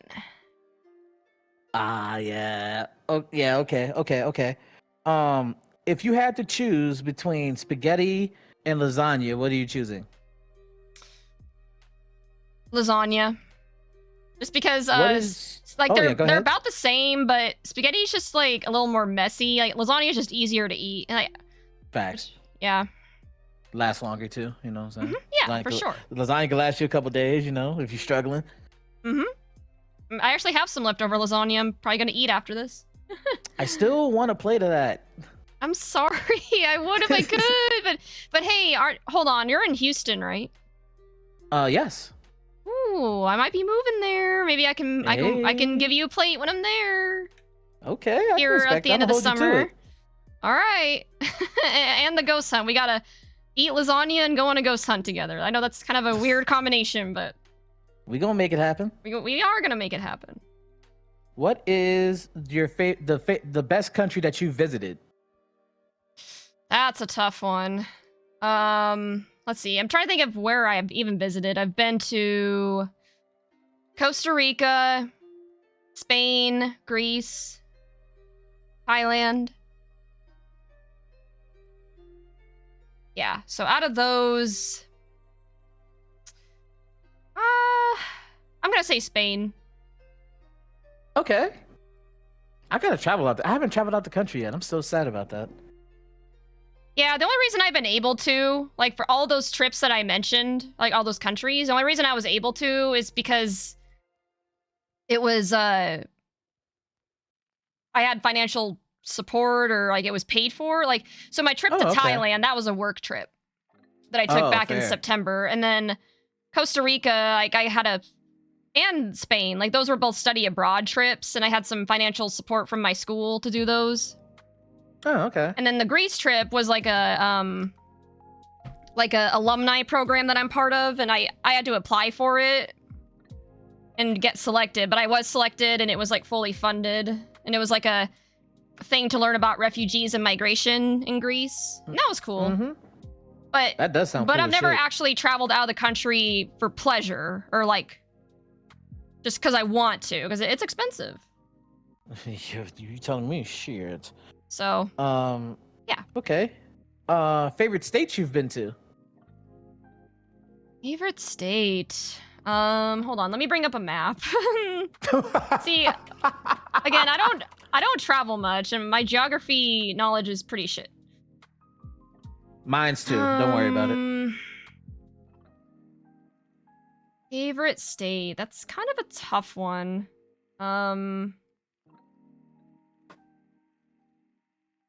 For me, it's kind of a mix-up between California, Texas, or South Carolina. South Carolina's kind of cool, you know, a little bit of racist out there. Kind of cool though, you know, when you're out the racist parts. Well, I wanted to move there for the longest time, but plans changed. Nah, I feel that. All right. Yeah, no, South Carolina's cool, but it is cool. Yeah, I don't know. Don't go too deep. Don't go too deep. Yeah, especially me. I'm Asian American. I don't know how well I'd be received Asian there. American? I am. That's cool. Yeah. My dad is from Laos, and then my American side, like my ancestry, is from like the Scandinavian countries. In fact, my last name is actually the 9th most common one in Denmark.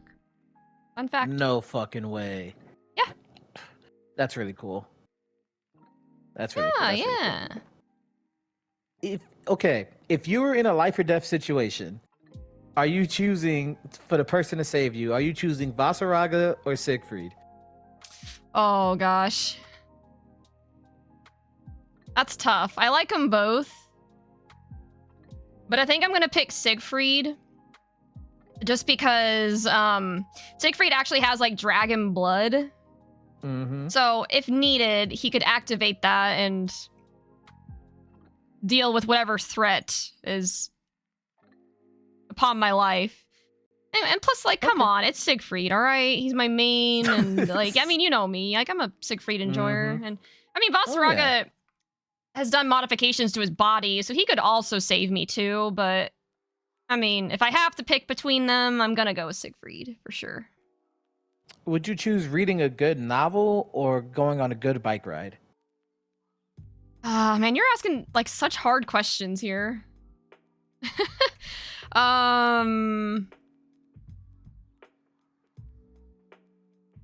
I guess it would depend. I mean, it would depend on where I'm riding my bike at and what the novel is about, really. But I guess in a general sense, if I had to choose, I would probably say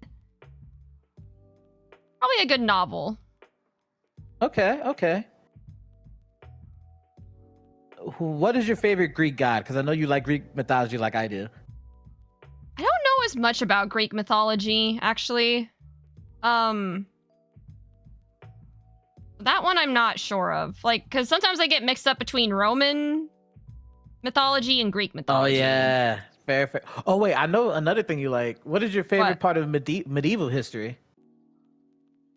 Favorite part? Like, what do you mean? Like, what do you like about medieval history?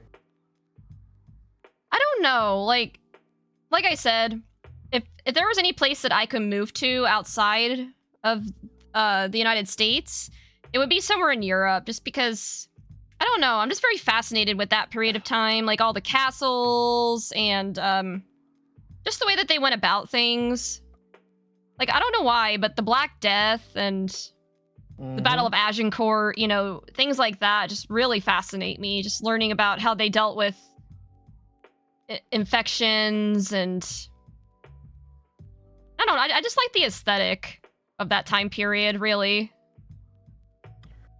Okay. Like the plague doctors and all that. Plague doctors. Yeah, I actually have a plague doctor shirt that says "Wash your damn hands." That's crazy because I have a plague doctor's mask. Let's go.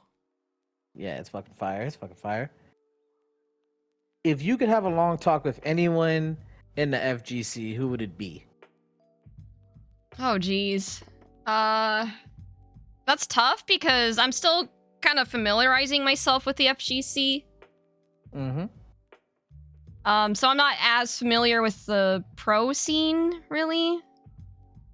As I... Okay, no, that's fine. Yeah, but I guess if I had to choose, I would probably say, at least for what I know right now, probably Coach Steve. Like, he's a really good Siegfried main.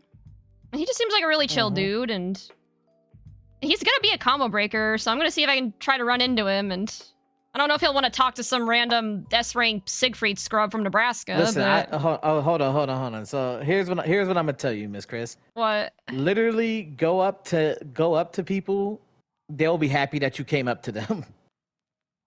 What makes you say that? Because I've been that person. Like, my first event, I'm like, man, I see all these people, man, I used to look up to. It's like I don't know if they would even fuck with a nigga like me, you know what I'm saying? Like, I don't even know what they'd be about. Like, literally, one of my homies was like, hey man, let's go ahead and talk to Katana Prime. Let's go talk to to Yipes. They cool people. You know, like, they cool people. You go up to them. I ask for some advice sometimes. You know what I'm saying? And, like, mainly, these people aren't celebrities. They just cool people, you know what I'm saying? That a lot of people respect. So I feel like if you go up to them, they ain't gonna be like, man, who the fuck? They ain't gonna do that. Who's this random person? Yeah.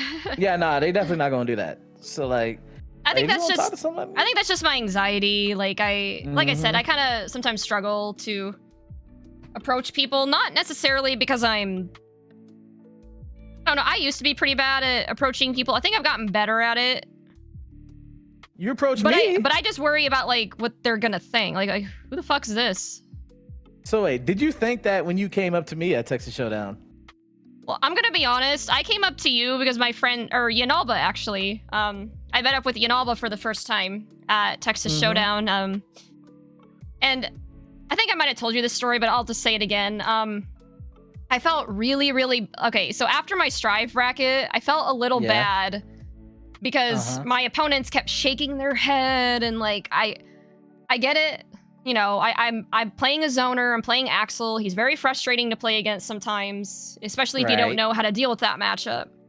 Oh, yeah. So I was talking to Yanalba about it afterwards. I'm like, man, you know, I'm glad I did so well, like, better than I expected to in my Strive bracket, but I just feel like I really pissed off my opponents in the process. And he's like, oh, you think that's bad? Then let me show you this VOD. And he actually showed me the VOD of you against, shit, what's that one character you were going against where you were getting zoned and, like, Quan. It must have been me and Enzo. Yeah. It was the one where you were listening to Spotify. Like, that's... So, yeah. So when he showed me that VOD, and I'm like, okay, I don't feel as bad now about what I did as Axel. Like, damn, like, this poor Victor Freeze dude. Like, okay, I don't feel as bad anymore. Holy shit. So the next day, like, on Sunday, you know, when they were running the top 8 of, like, Grand Blue, Street Fighter, and Uni, I think. Yeah, I think that's what was playing in. You were in the room, like, in front of that, like, Red Bull cooler thing. Yeah. And Yanalba, like, leans over to me and he's like, hey, you know the that Shoutcaster I showed you on the VOD the other day? like, you know, he's right there. Like, if you want to know what he was rocking on Spotify, like, now would be a good time to ask him. So that's literally why I came up to you. Like, if you want my complete honesty, that is why I came up to you. Because I wanted to know what... Because, like, seriously, as soon as you put that song on Spotify, you were cooking. I'm like, okay, I gotta know what he was listening to so I can do that. So I just came up to you randomly. I'm like, hey, I don't play Mortal Kombat, but I need to know what you were listening to on Spot. And then you showed me your Kid Cudi playlist, and yeah. So that's how that happened. That's hilarious. That's because I play better with music, like with my own music. You did, especially in tournament. So it's like when you came up to me at first, I was like, "Oh, like you look very nice." But I was like, I was trying to wonder. I was like, "Do I know you from anywhere?" Because I was like, nope. Random people don't just come up to me. So I was like, "Yo, do I know you from anywhere?" Like, you know, this very attractive woman came up to me. I'm like, all right, bet. But he was like, hey, like, what type of music you like? I'm like, oh shit, all right, bet. He was like, look, I got this right here, I got this right here, and I got this right here, and I put them in this playlist, and I mix them, and we get to cooking, motherfuckers. I think I still have those photos on my phone. Hold on. I do. Okay. So you were rocking Keep Bouncing. Yep. Electro Wave Baby. Yep. Torture. Yep. And Crash Test Cudi. Crash Test Cudi. Yep. We were just rocking those that 4 throughout the whole songs. tournament. Got 13th with those songs, all right? You know Let's go. We was getting busy out there. You know? were. Yeah. Oh yeah, and Yinalva also says you could visually see the playstyle changes with each song that you changed. It was dope to watch. Don't give away all my secrets, all right? People don't know that about me. Is that with each song, I try a different playstyle. Like I try something different, either a new playstyle or listen. I've been in the game, like I've been playing competitively for. I'm 28 now. I've been playing competitively for 20 years. Yeah, I've been playing competitively for 20 years, like ever since I was 8 years old. Damn. And what I realized is like, it depends on the mood of the song, how I play. If it's more laid back, I play. If it's more laid back, I play a zoner, right? I play more zoning. If it's aggressive, I play an aggressive style. If we vibing, that means I'm gonna play neutral with them. See, people don't know that yet. You know, since we're gonna keep that on the low. Keep it on the down low. We'll keep it on the low. But I can switch different styles. I lean more into zoning. Like honestly, if I'm just playing like regularly, I lean more into zoning.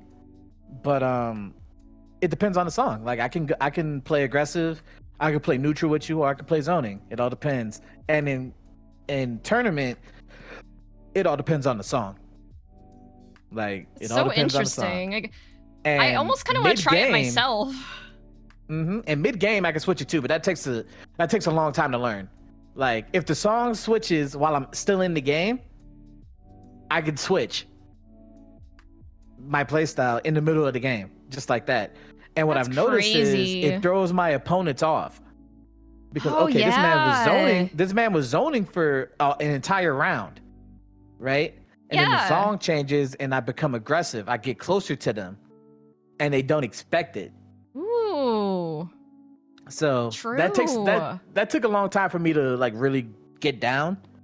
But that is a thing that I do. And a lot of people in my chat, like some of my like closest friends know that I do it. Like people that have seen me up close. But people that just see me online, they're like, man, how can you just play different styles like that? I'd be like, I don't know. Again, that's so interesting. And honestly, I kind of want to try that.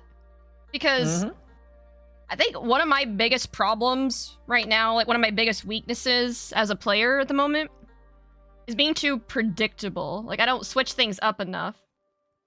So I wonder if like, maybe I can cultivate a playlist of different songs. And is it tournament legal to listen to music while you're competing? Yes.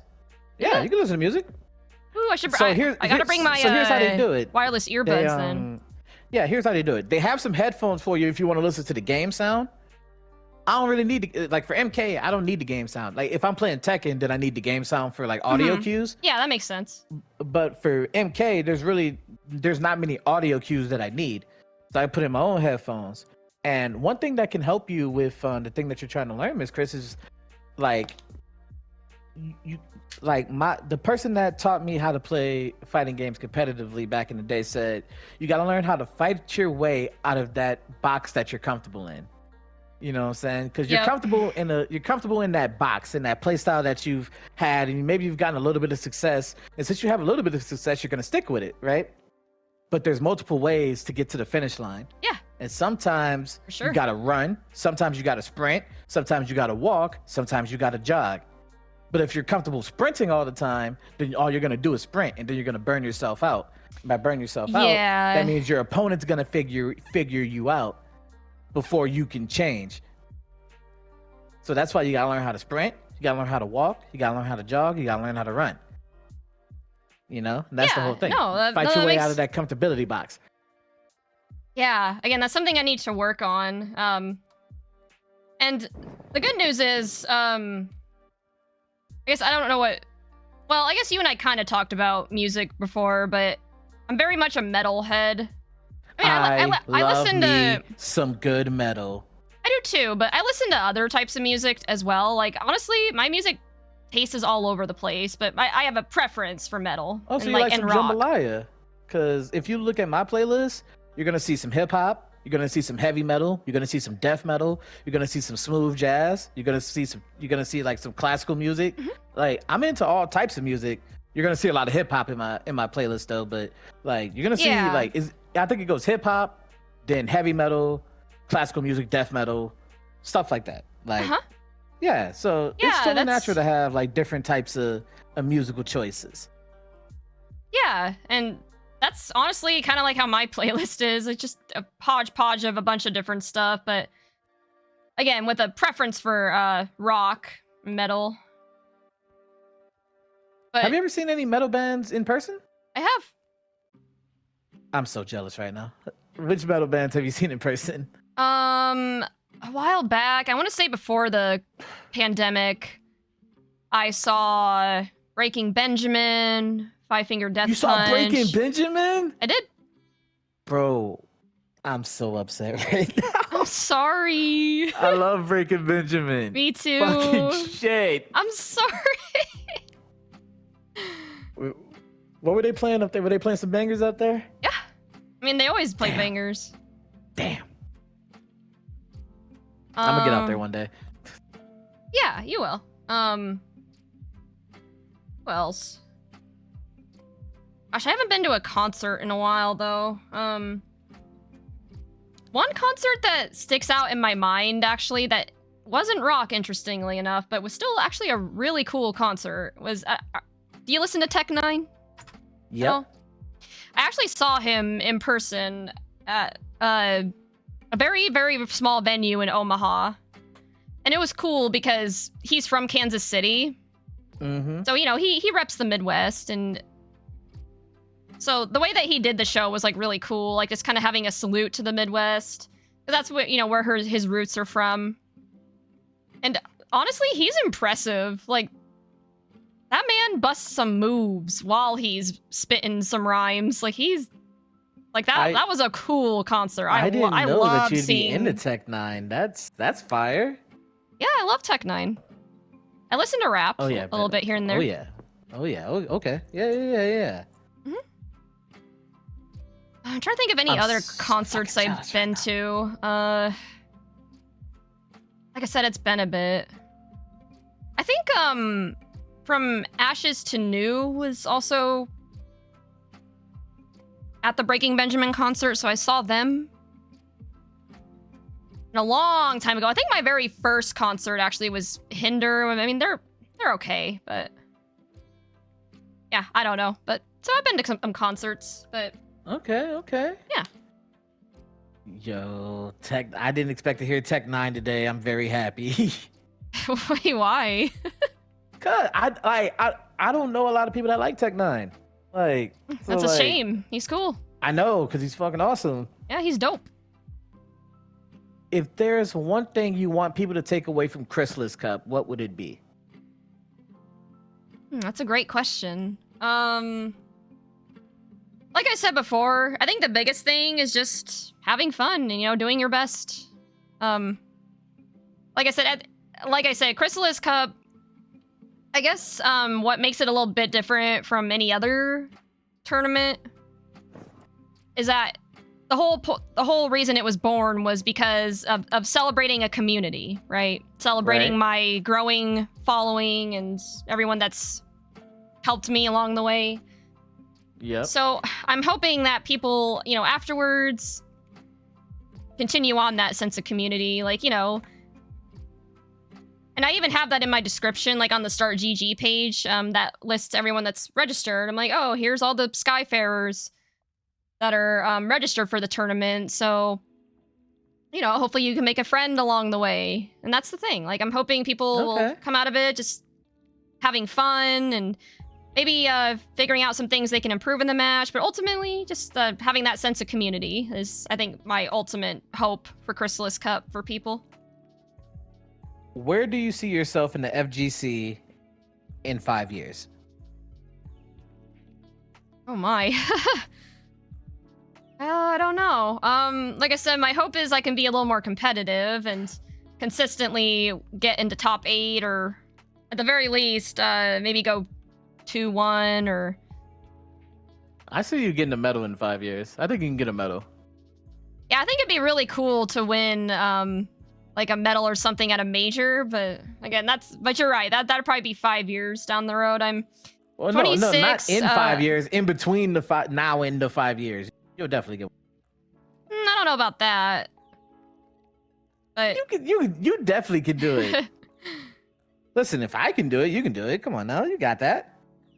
Well, okay, but you said that you have 20 years of fighting game experience, whereas I've only just started taking fighting games seriously this year in January. Listen, potato, man. Like. Okay, but that's a pretty big difference, like a pretty big discrepancy, and so I'm lacking a lot of fundamentals.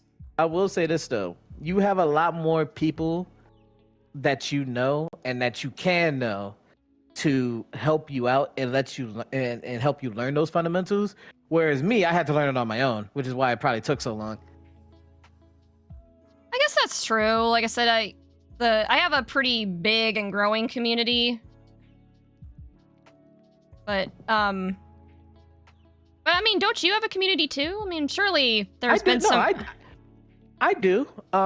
The main thing with my community though is like it's dog eat dog. It's like kill or be killed out here in these streets. It's more of like, even though we do help each other out, I think we're already at the level in Mortal Kombat to where it's like we all have the ability to make top 8s at majors or win regionals or things like that. So it's not like we're teaching each other anything, is we're keeping each other sharp. Okay, I guess, yeah, that makes sense. Whereas my community, like, I'm very new, but people are willing to help, and... Oh, yeah.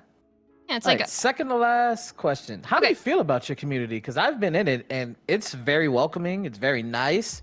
There's a lot of cool people in there, How do you feel about your community? Yeah, I've actually talked about this before quite a few times. I'm very proud of the community that I've built. I think... like I said, when it comes to Chrysalis Cup, I want there to be a sense of community and, same even outside of the tournament space. Like, even just in my streams, whether that be fighting game streams or even this stream I'm doing right now or when I do variety, whatever it is. My ultimate goal is just to create, like, a positive, welcoming, like, fun community where everyone can feel safe and welcome and included, and I think I've achieved that.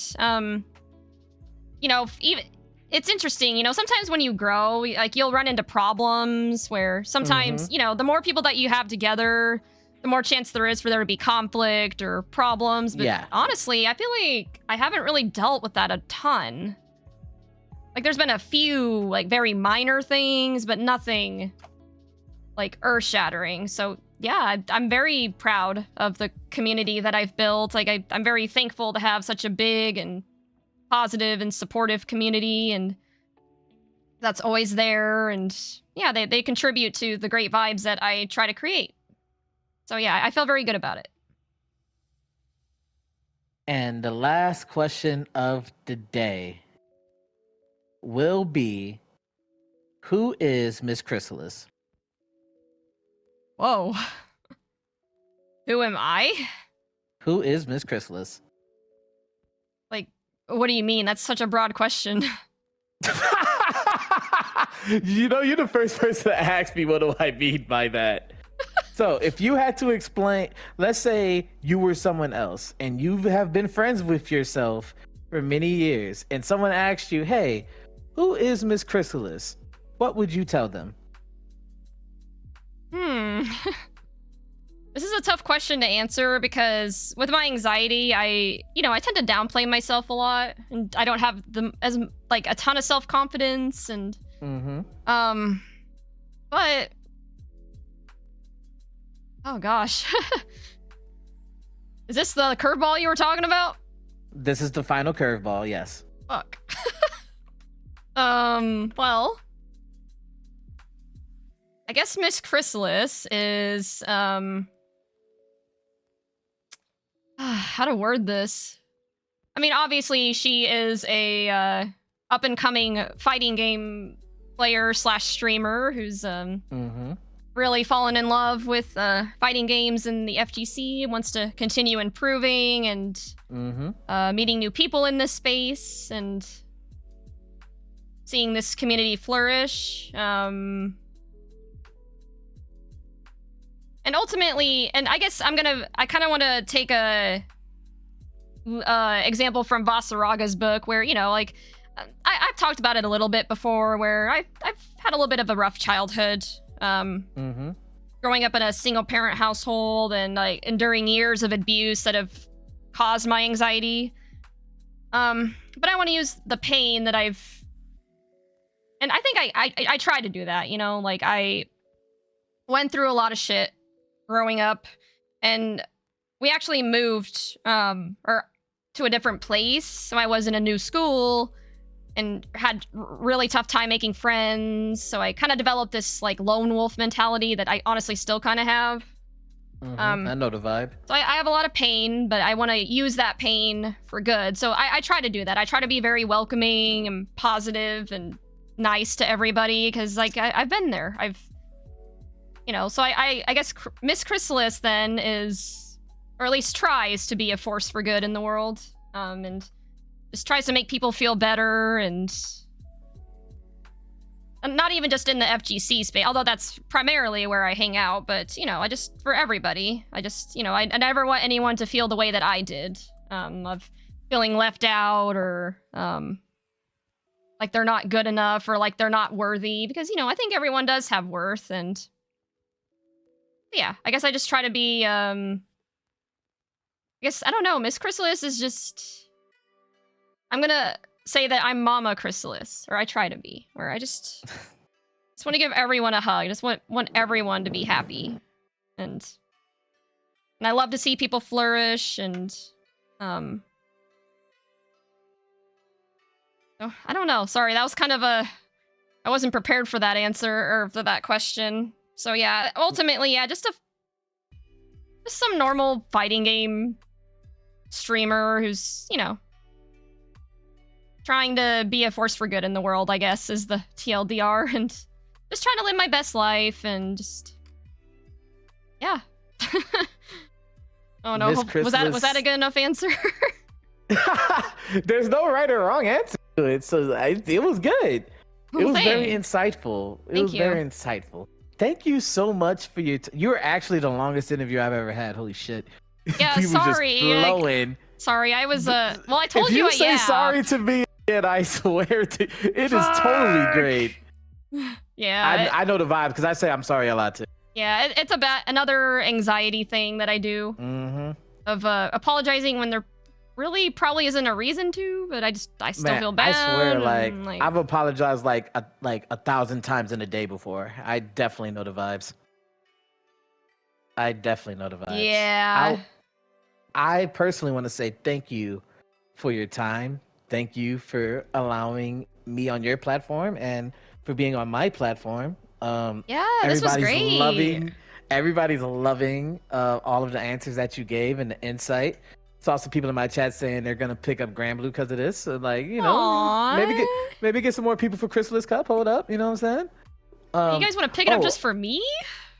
I'm so and flattered. they can find the Chrysalis Cup in the link that I posted below. So yeah, y'all definitely go in there. You know what I'm saying? Sign up if y'all feel like y'all ready for the challenge. You know, there's a lot of killers in there from what I heard. So good luck with that. But that doesn't mean don't enter. You know, that just means there's some killers in there. There's some big sharks it's always sometimes it's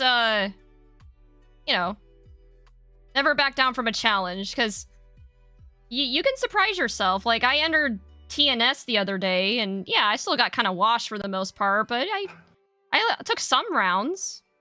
It's good experience. So yeah, even if you may not do as well, I think tournaments are a great way to network, meet people, get some good experience, and just friendly competition. Like it's a good time. Yeah, I definitely want to say you were a great interview. See, first of all, was that scary? Was that so hard? You did great. What? Well, thank you first of all, but I wasn't. I wasn't nervous or anything. I just didn't know what to expect. Is all. Like I said, I'm the queen of yapping. You know me. Like this is the shit that I live for. Like I can do interviews, no problem. Just you threw some really hard questions at me though. Yeah, sometimes I got, people want to, if it's just simple questions, nobody wants to listen to that. We got to throw the tough questions out there. True, yeah. So that people really get to know you as a person, Yeah. along with you as the competitor and TO and commentator. So yeah, like I feel like, this interview has been very insightful for me and for everyone. And I really enjoy the time that you've given me. 2 hours of your time, holy shit. Well, I mean, you know me, I stream for a while, so like, yeah. I would have been streaming something else anyway, but this is way more fun. Oh, big facts. So thank you so much. Is there any final words that you would like to give my community about you, what you're doing, what you plan to do, and everything that is Miss Chrysalis? Not really that I can think of. I mean, well, first of all, thank you everyone for, watching and commenting. I hope you enjoyed it. And yeah, I'm just really glad to be a part of the FGC. Like I said before, it's opened up so many doors for me that I just never thought possible. Like, I never thought I would say that I've done a collab stream with a voice actor or that I'm already at almost 700 followers. It's been a very cathartic journey, and I'm really glad that the FGC is here to support me along the way. And yeah, I'm excited for future Chrysalis Cups and just to continue improving as a player and just overcoming my anxiety along the way. Like it's not easy, but I'm up for the challenge. So, but yeah, and I appreciate you because your time's valuable too. Like you're saying I took 2 hours out of my time, but I mean yours is valuable too. So I appreciate you. I wasn't gonna be doing shit. I know, but still, like 2 hours. There's a lot you can do in that time besides just yapping to me. Like you could be cooking something or maybe labbing some combos in Mortal Kombat or Because I got that seafood ready. All right. Listen, after I press end on this stream, I'm cooking that seafood. All right, and it's going down in this kitchen. Best believe. But no, I would rather not be doing anything else other than yapping with you because I talk a lot and you talk a lot, so that makes it a good interview. Yeah, I think we had a pretty good dynamic going. Oh yeah, definitely. So yeah, y'all can find Miss Chrysalis on her stream. She actually has a stream schedule out, that you could check on her Twitter. You could join her Discord where she has a lot of fun things, so you could be a part of her community. Make sure to check out Chrysalis Cup Sunday at 1 p.m. Central. Did I get that right? I could have swore I did. Yes. And for some great Grand Blue action with some great commentators. There's a great TO that's TO in the event too. I don't know who. But, you come through for the games though. And y'all say hi to Miss Chrysalis whenever she streams, because she's doing a lot of great things in her FGC journey. And yeah, Miss Chrysalis, thank you so much. I really do appreciate it. Yeah, same to you. Like, we should do something like this again, or... Oh, hell yeah. Yo, just hit me up. Actually, I'll be down. I'll be super down. It doesn't even necessarily be on stream either. Like, I'm down to just even chill in a VC, or... Yeah, and you can teach me some Mortal Kombat, like you said, and... Just let me know the time, and I will be there. But yeah, I gotta figure out what character I'm playing first, but yeah, for sure. Oh, sounds good. I definitely miss Chris. Well, look, I'm about to cook this food. I'm gonna probably, because I know you're still gonna be streaming after this. I'm gonna be in your stream lurking while I cook this food. And I want everyone, if y'all can, go into Miss Chrysalis's channel, say hi to her, say thank you for the great interview. You know what I'm saying? And she's gonna be in my stream sometimes too when she has a chance. Yeah. So expect to see her name being around and everything. So yes, Miss Chrysalis, thank you so much for your time, and you have a great rest of your evening. Thanks, you too. All right. Whew, okay, that was fun. I thought it was only gonna be like an hour, but like I said, we both yapped, so it took a little bit longer, but hope you guys enjoyed. Now, I'm a little conflicted here. I don't know. Initially, I was just gonna do just chatting, but I don't even know. Like, I've already chatted about everything I probably would. So I'm trying to debate if I just want to end it or if I want to try to find something else to do. I don't want to start Near Replicant yet because we're going to start that on Friday, but I finally got the stupid thing to work. Finally. And the fix for it was so silly too. I guess I could show you guys how I fixed it. But it was a Steam mapping issue. The way I fixed it is I disabled Steam input. And then I downloaded this software called, like, what's it called? DS4 Windows. And after I did that, my, PS5 controller, like, it actually worked. Oh, that was so frustrating, but I'm glad I fixed it. That was fucking hype. It was, Victor, right? Thank you. That was a fun interview. Near Replicant is working, so we can start it now, right? I think so. I'm 99% sure I got it fixed. Here, let's try it. I mean, shit, we could start it. I don't know, what do you think? Here. I'm done looking at this fireplace. Been looking at it for like 2.5 hours. But, okay. Let's try... I'm curious now to see if this will actually work. It worked earlier. Here, also, I don't know why I have my fight stick in my lap. I'm not playing fighting games, but I was just showing it off earlier for the interview. At least do the intro sequence and then start the actual game. Is it not like the same thing? Okay.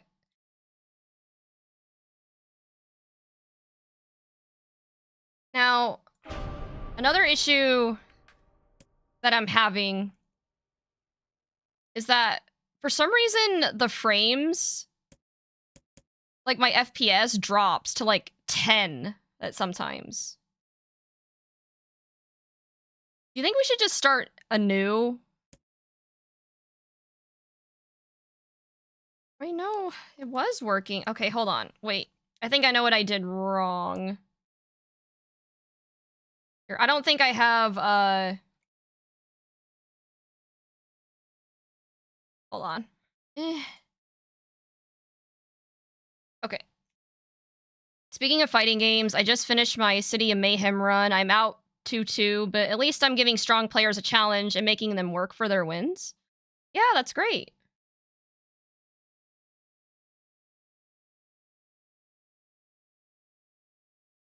Yeah, it's a good feeling. Like, even if you get, out, at least it's not a complete wash, you know?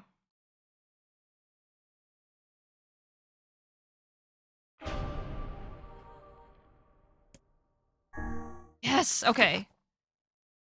This is a good sign because the buttons are actually working the way they're supposed to here. Now, I think it's... Hold on.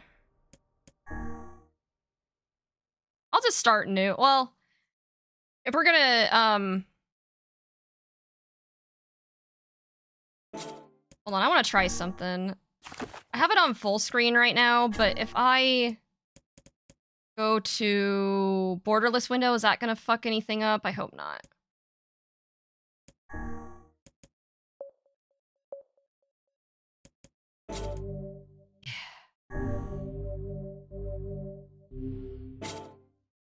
Okay, my buttons are still working the way they're supposed to. Okay, I wanted to go borderless window so I could actually move my mouse outside of the screen here.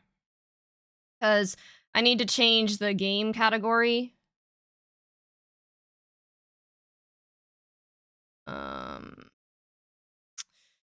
So yeah, I'll try it out. This is promising. The buttons are actually working the way they're supposed to now. The B button is actually doing the B button thing.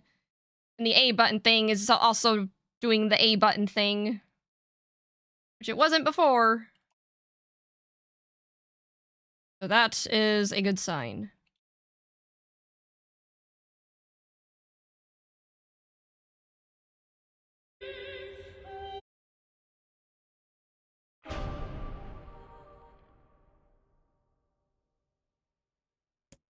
All right. I did leave a comment on your guest book post telling people to join the tournament. I think for Chris Cup, we should see how this bracket goes this Sunday and worry about Matcherino at a later date. I think that's what Oz was saying in the tourney staff chat too.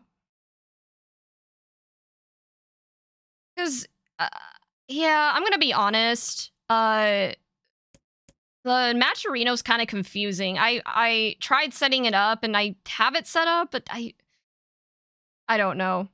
I think, but you're right. I think once we get Chrysalis Cup a little more off the ground, maybe we could explore that, but...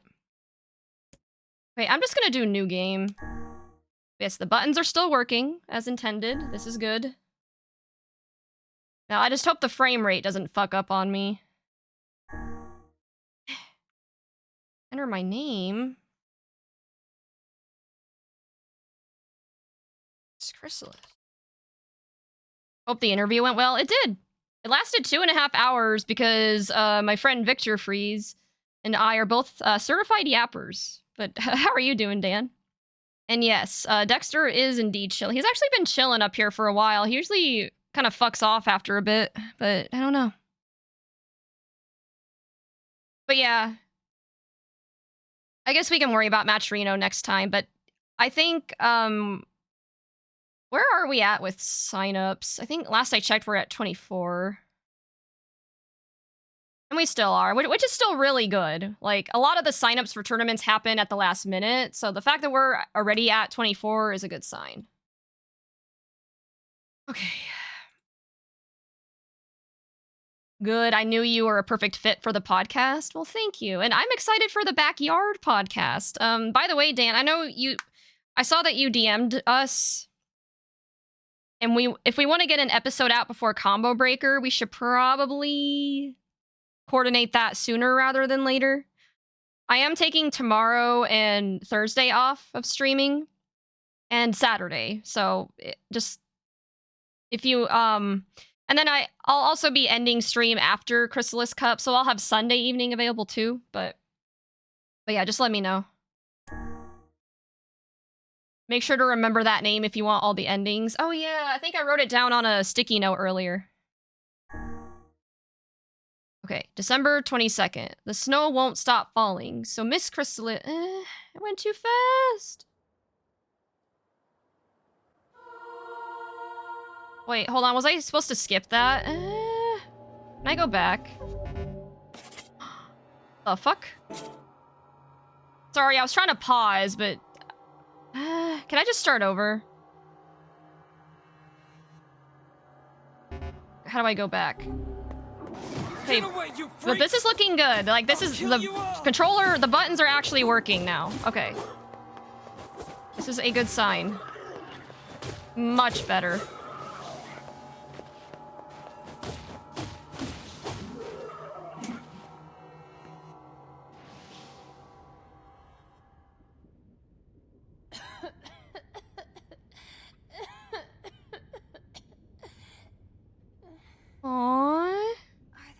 Yeah, we did already see the cutscene, so yeah, we're...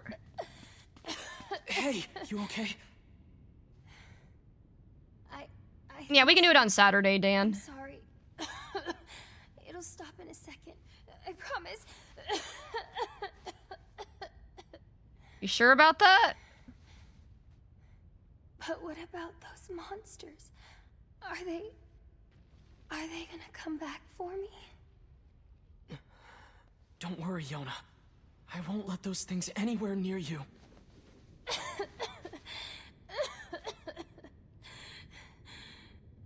Sit tight. I'm gonna go see if I can find something to eat.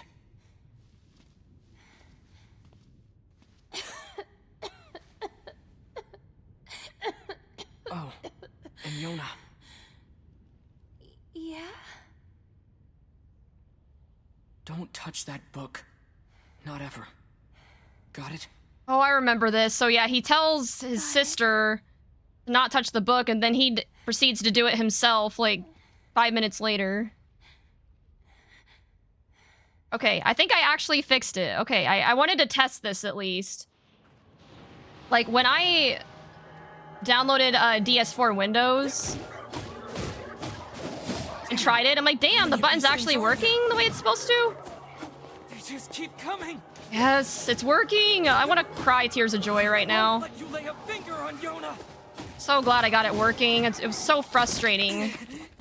I tried everything, and it just... finally.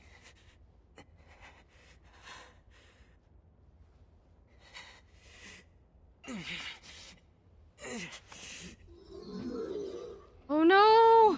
Hurry! Hurry! I need more power. I need to protect Yona. What are these things? Big brother time. Hey, Sam. Yeah. I should probably make an announcement that I switched to Nier, but if we're only doing the beginning sequence, then maybe not. Maybe we should save most of it for Friday.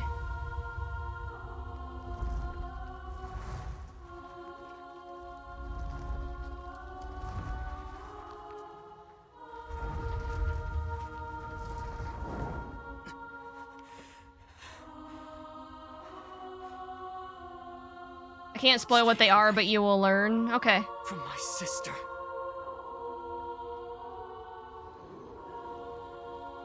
Alright, this fight sequence should go a lot smoother than the last time I did it, because the controls are actually working the way they're supposed to now.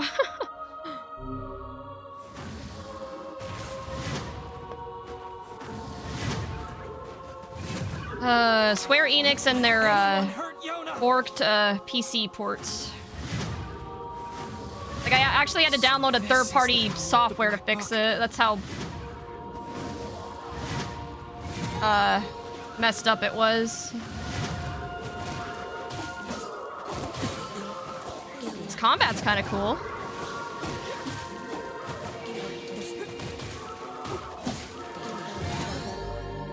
You can now press RB for Dark Blast. Okay. I will do that. Charging. Hold the attack or magic buttons to charge your attacks, altering their effects. And this can be performed at any point during the combo attack.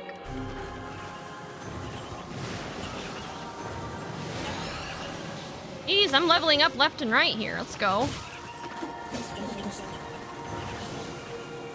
I love how my paw, instead of a pod, we get a little book that just shoots bullets. Just like some Oscar level shit.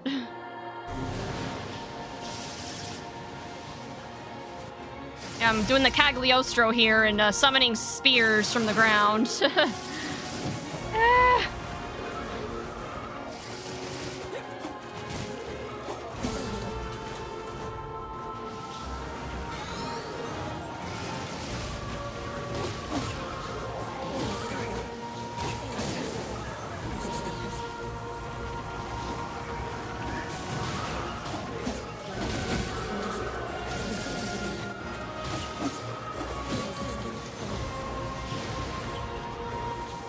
Okay, is that it? Is that the last of them? How many are there?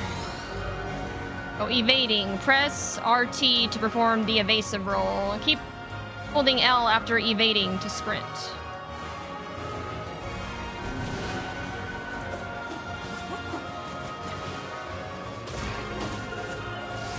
Oh, evade, I see. Ooh, that's kind of nifty.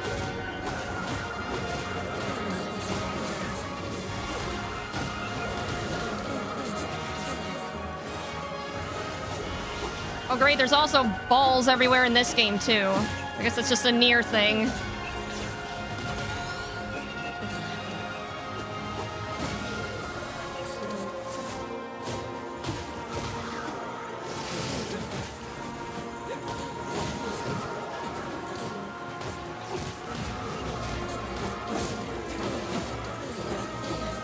How many are there? Come on. Shit. You can now press LB for Darklands.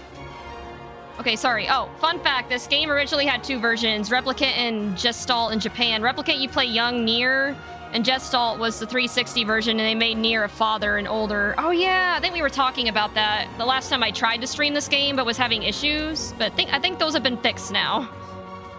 I'm testing it out right now, because I was intending to stream Nier Replicant, like, twice now, but Steam, like, just wouldn't let me, or the controller technically worked, but the buttons were all fucked up. Like, the B button was not... The B button was an A, then the back button was X. Like, it was all fucked up.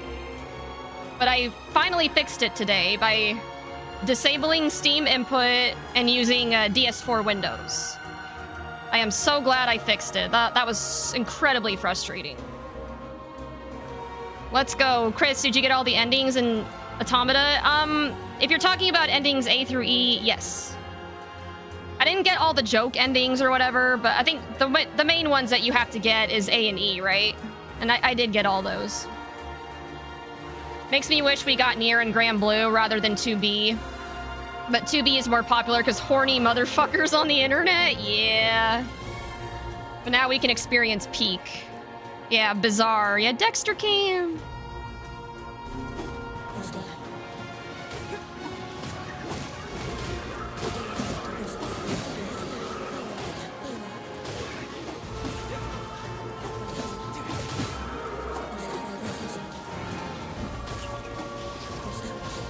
Oh, what the fuck is this?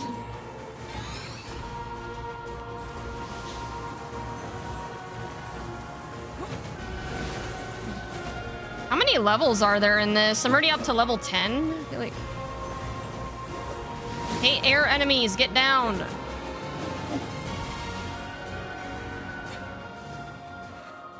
Yoda. Uh-oh.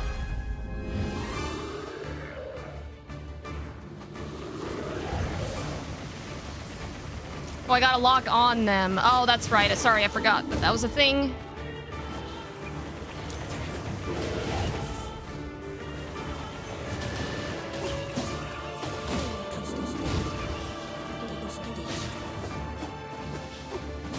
Yeah, I think after this sequence, forgot how to lock on. Is that, it's one of the trigger buttons, right? No, that's, okay, L, this is a block. Left trigger is block. Oh, R3, oh, thank you. Okay, sorry, it's been a bit since I've, tried to pick this up.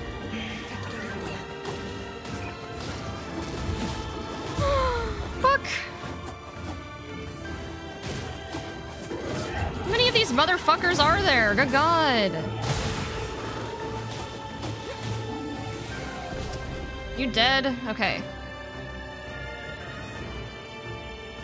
Also, hold on. What's going on in the chat? What about horny stuff in the chat? Oh, great. Is this a game where... Oh my God. This is another game where if you tab out, the audio cuts out too.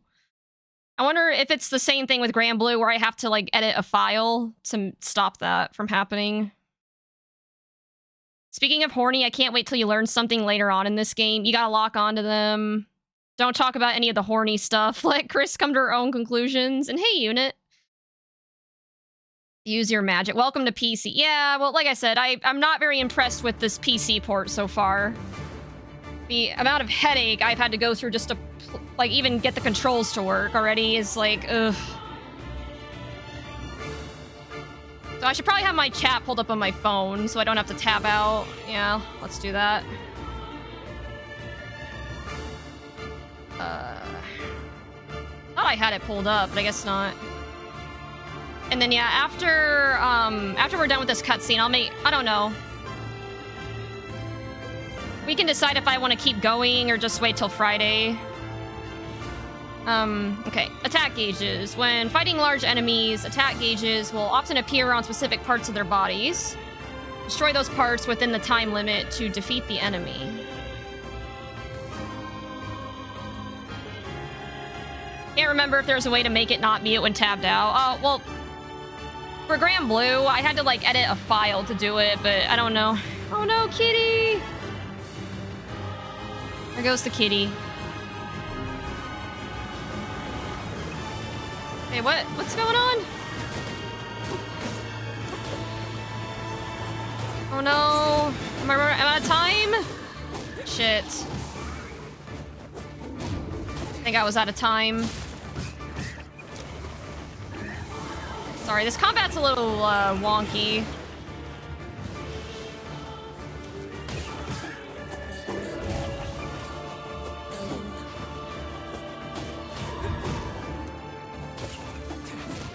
Okay, how do I use magic? Is it, stop! I hate when the lock-on thing doesn't work. Okay.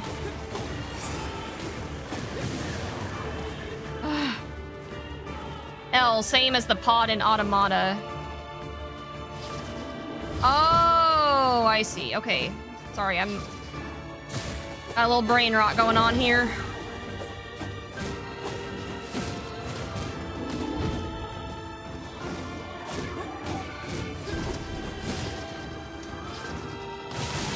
There we go. Got it. Got it. All right, Yona, are you okay?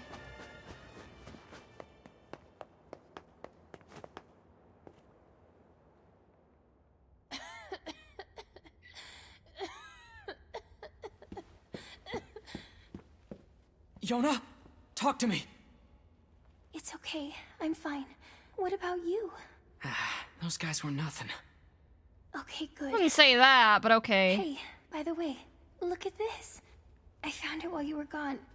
Wow, is that a cookie? Here. We can split it. No, you take it. No, you need to eat too. Fine, I'll take the small half. No. Come on. You need to keep up your straight. I feel like you should speak for yourself. I think you need to keep up your strength. Yona! This ain't looking too good for her. I'm sorry, I dropped the cookie. I No. didn't mean to. Yona? Why did you? You've always been the one. She touched the book, didn't she? So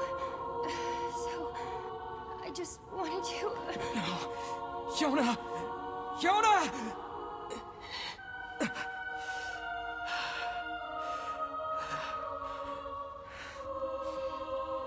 She did the one thing that she was not supposed to do. Please, somebody, we need help! Help us! Help us! Hate to break it to you, but I don't think help's coming.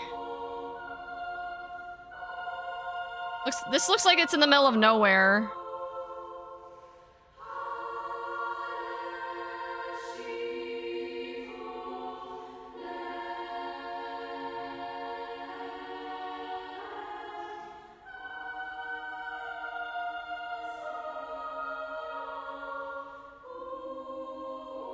Music direct. Oh, okay. So this is the opening scene. So I think we're done with this first cutscene after all the... Oh, Yona.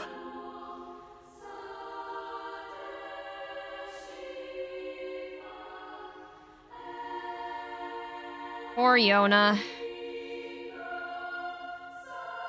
I gotta catch up on the messages here in a second.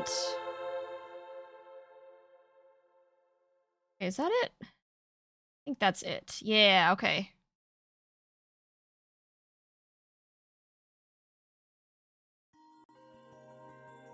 "1,412 years later." A long time.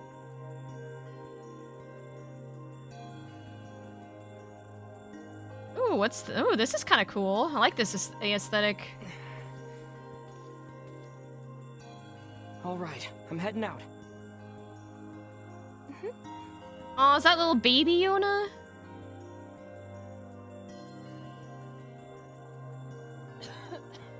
How do I pause? Can I come with you today? Oh, it is little baby Yona. Better not. I'm probably going hunting. Okay. But I'll bring you back a book from the library, okay? Wouldn't happen to be the book that she just touched, would it? Yay! Thanks. I'll see you later. Try and get some rest. Is there like a save thing somewhere? Like a...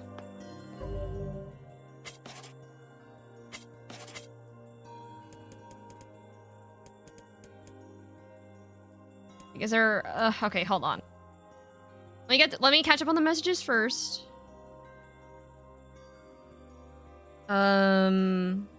Let's see. Use your magic. So tired of degen shit, man. Not trying to play video games to nut, bro. It's your call after this cutscene. No. Kitty, no. Fuck him up. Shit is a valuable storytelling medium. Yoko Taro, real good at making you feel guilty for being thirsty. You gotta spam magic during attack gauge phases. Oh. Same as the pod and automata. You unlock different spells as the fight progresses. You have to stand in front of it. Degen does not contribute to the medium. It just perpetuates corporations to take advantage of people with poor impulse control. I bet it's a sugar cookie. No, the cookie! She touched the book. Yona uses it. Yoko Taro uses it as a fulcrum of the entire story. Just because most games are degen for the sake of being degen doesn't mean Yoko Taro's degen isn't part of his storytelling. I can't explain what happened to her without going into spoilers. Music is dank. The intro sequence takes place in modern-day Tokyo after the events of Ending E and Drakengard. Oh. Maybe I'll have to play that at some point. I don't know. That's an unhinged statement. No, I'm assuming you've never played Drakengard or Nier to think that way. You can only save at mailboxes? Oh, of course. You assume incorrectly. I've played everything but D3. Mailboxes are in villages and towns. Oh, is that where I'm at right now? I'm gonna be real, Chris. No matter what someone tells you, Drakengard isn't worth playing. It's best to just watch videos. Oh, there will be a thirst trap, alright? Oh, I got you. Okay. Well, I guess I gotta go find a mailbox then, real quick. Because I think I probably will save this for Friday. I'm getting really hungry, and, yeah, I don't want to get too far. Like, I promised people that I was gonna do this on Friday. And I know we're ending a little bit earlier than usual, but that'll give me time to just chill, get some food. Love you. Love you too.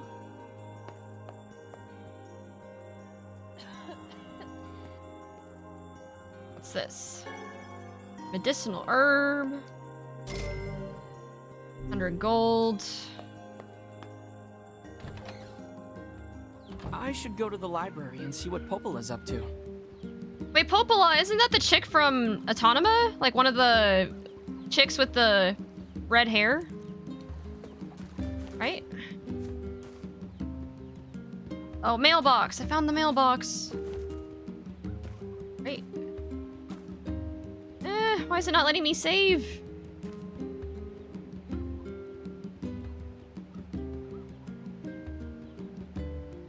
Kinda interesting the way they have this laid out.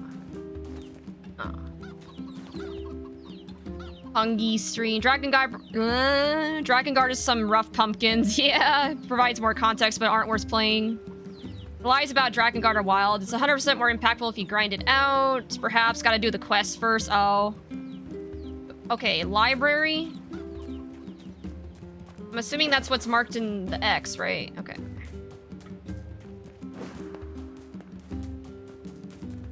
How do I get there? Wrong mailbox. Keep moving forward. Oh, same chicken sounds of Ocarina of Time. Oh, don't lie to her. Make her play Drakengard.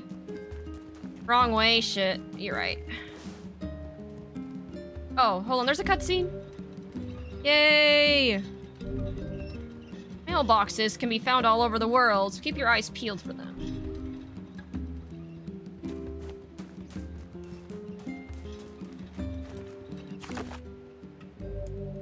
Yes. Operation complete. Nice. Okay. Alright, so I think I've caught up on all the messages. We have officially saved, so I don't have to go through that cutscene again when we pick this up. So I set out what I wanted to do. I wanted to test if the controls actually work, and they do. Ugh, thank God. I was so worried I wasn't gonna be able to fix it, and I just couldn't play Nier Replicant, but... I'm not one to give up. I'm like, okay, there's gotta be something, like, that I'm doing wrong, and... Something I might want to do at some point, too, which I haven't seen any major issues here, but I was also told I should download the Special K mod for Nier Replicant, because sometimes people get issues where the frame rate drops really severely. I haven't experienced that too much yet. But yeah, I had to download DS4 Windows to even get the controls to work. That's how it goes. You might want to have 2 save files, trust me. Wait, why? I mean, I'll trust you, because, I mean, you know this game better than I... So, are you saying I should save again? Here? Man, it is always something with these games. Like, they're just... It's in regards to ending C and D? Okay. Hold on. Let me go get the cat real quick so I can give him a treat before we end. I will be right back.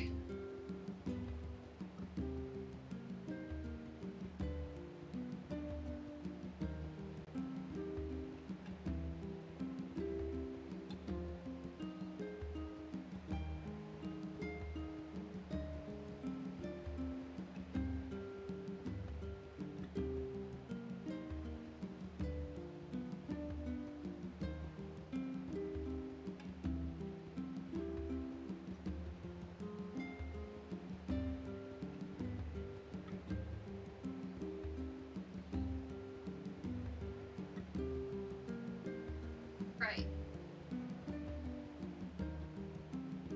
Direct your attention to the cat cam. I have found the boy. I'm gonna give him a treat. Oh, sorry.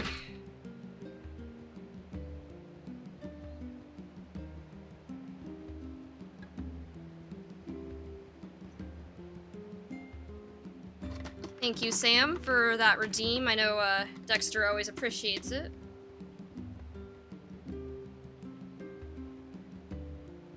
Okay.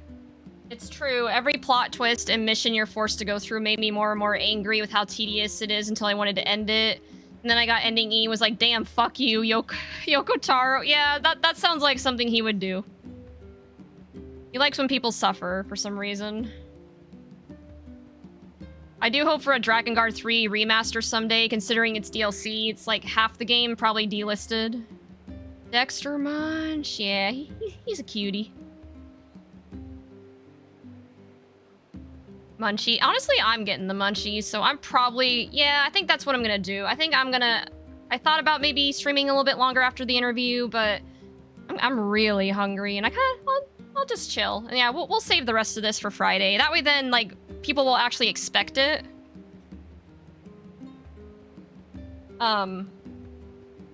Yeah.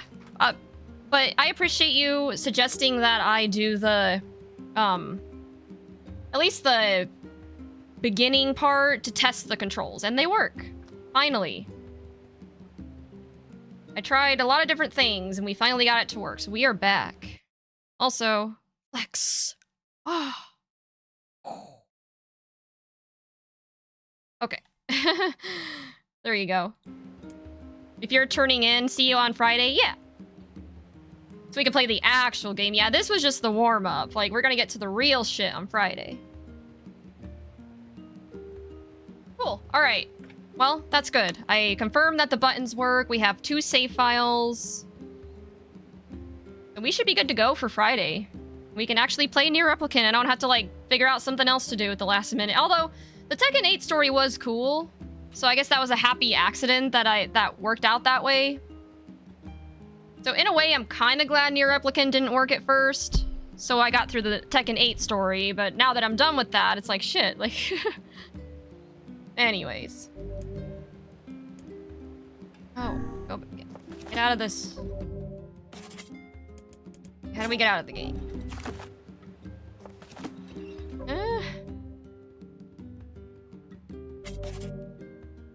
How do I get back to the main? I guess I could just X out of the game. It's not like Grand Blue where you can hit pause and just go out of it. Go to options? Oh, game. No. Yeah, I'm sorry. Like, I'm so bad at these games. I appreciate you guys carrying me through this. I've heard some people say that they like Replicant better than Automata. It should be an other? That's a silly place to put it, in my opinion, but... Oh, there it is. Okay. Quit game. Well, okay. Interesting. Well, y'all, we're gonna end a little bit earlier tonight. So I can get food, but... And then, I'll walk you guys through my schedule real quick, so you guys can kind of know what to expect for this week. And then I'll send you over to someone for a raid, and yeah. But I appreciate you guys chilling for the interview and for a little bit of Replicant towards the end. I always appreciate everyone that stops by to chat or lurk or whatever. So, for this week, we did the interview with Victor Freeze, so big shout out to him. If you guys aren't following Victor Freeze, go do so. He's a good friend of the channel, fellow FGC homie. Yeah, I'm taking the next couple days off. Like I said, this week I'm kind of just decompressing from fighting games for a bit. But we'll be back on Friday at 6 p.m. to continue Nier Replicant now that I've got the controls working. So that'll be a good time. You guys won't want to miss that. Taking Saturday off again just to kind of do my own thing. And oh my god, ads, why?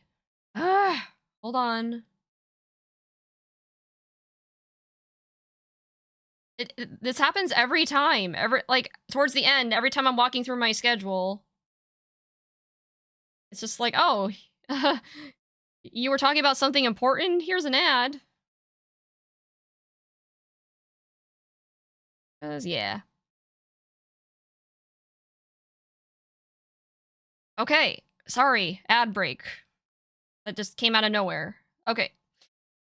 So yeah, taking Saturday off just to kind of decompress, do my own thing. And then lastly, on Sunday, we're going to be having Chrysalis Cup Open Tournament number 2.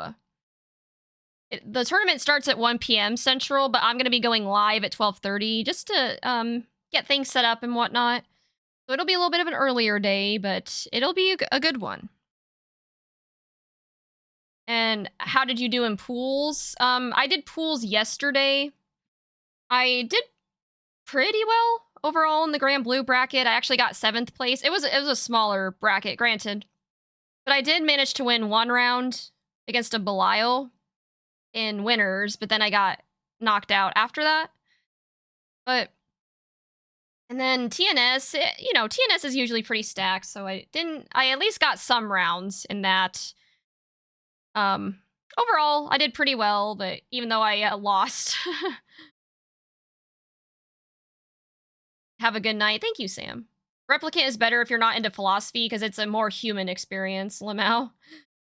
Honestly, I like philosophy, though. But, I mean, I'm all for having different experiences. Like, you know, I enjoyed Automata for what it was. But, yeah, I'm excited to experience Replicant. Like, a lot of you have recommended it to me, and I really enjoyed Automata. So, yeah, I want some more Nier in my life. So, it'll be good. So, yeah, that's the schedule for the week. Taking it mostly easy, some off days. And Nier Replicant on Friday, Chrysalis Cup on Sunday afternoon. So, it'll be a good one. So, with that being said, that is going to be it for me. Let's see. So, if you guys aren't already, if you aren't in there already, consider joining my Discord server. I post my schedule and any updates about my stream in there, and it's a big and growing community. Lots of cool folks in there, and yeah. I'm also on social media. Most active on Twitter, but I do also post on Instagram, TikTok, and YouTube. So follow me on those platforms for some other good content that I post. And yeah, that's gonna be it for me, guys. Thanks again for hanging out. It was a nice stream. It was a nice change of pace to do an interview. I would like to do something like that in the future. You know, just switching things up. Okay. Let's see if there's anyone I can raid before we call it a night. Ooh, since I'm ending pretty early, there's actually some folks that I wouldn't normally get to raid that are on right now.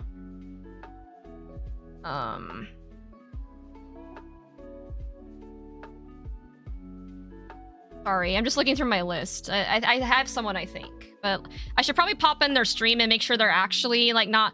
Because there's been times where I raid somebody and they're, like, going offline, so I don't want to run into that. So yeah, let me pop in their stream real quick. And see if they're, like, getting ready to end or something. Okay, no, they're not. Alright. So I'm gonna send you guys over to my good friend, Ilso.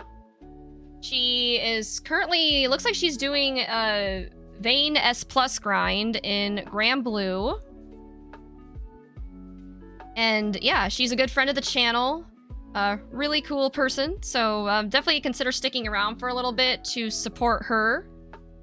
But otherwise, yeah, that's all I got for you guys. Hope to see you on Friday for some Nier Replicant, and hope you enjoyed the interview and a little bit of Nier Replicant that I did today to test out my controls and all that. But yeah, until then, until Friday, take care of yourselves, stay hydrated, have a wonderful evening, and let's go do the raid. All right, bye, y'all.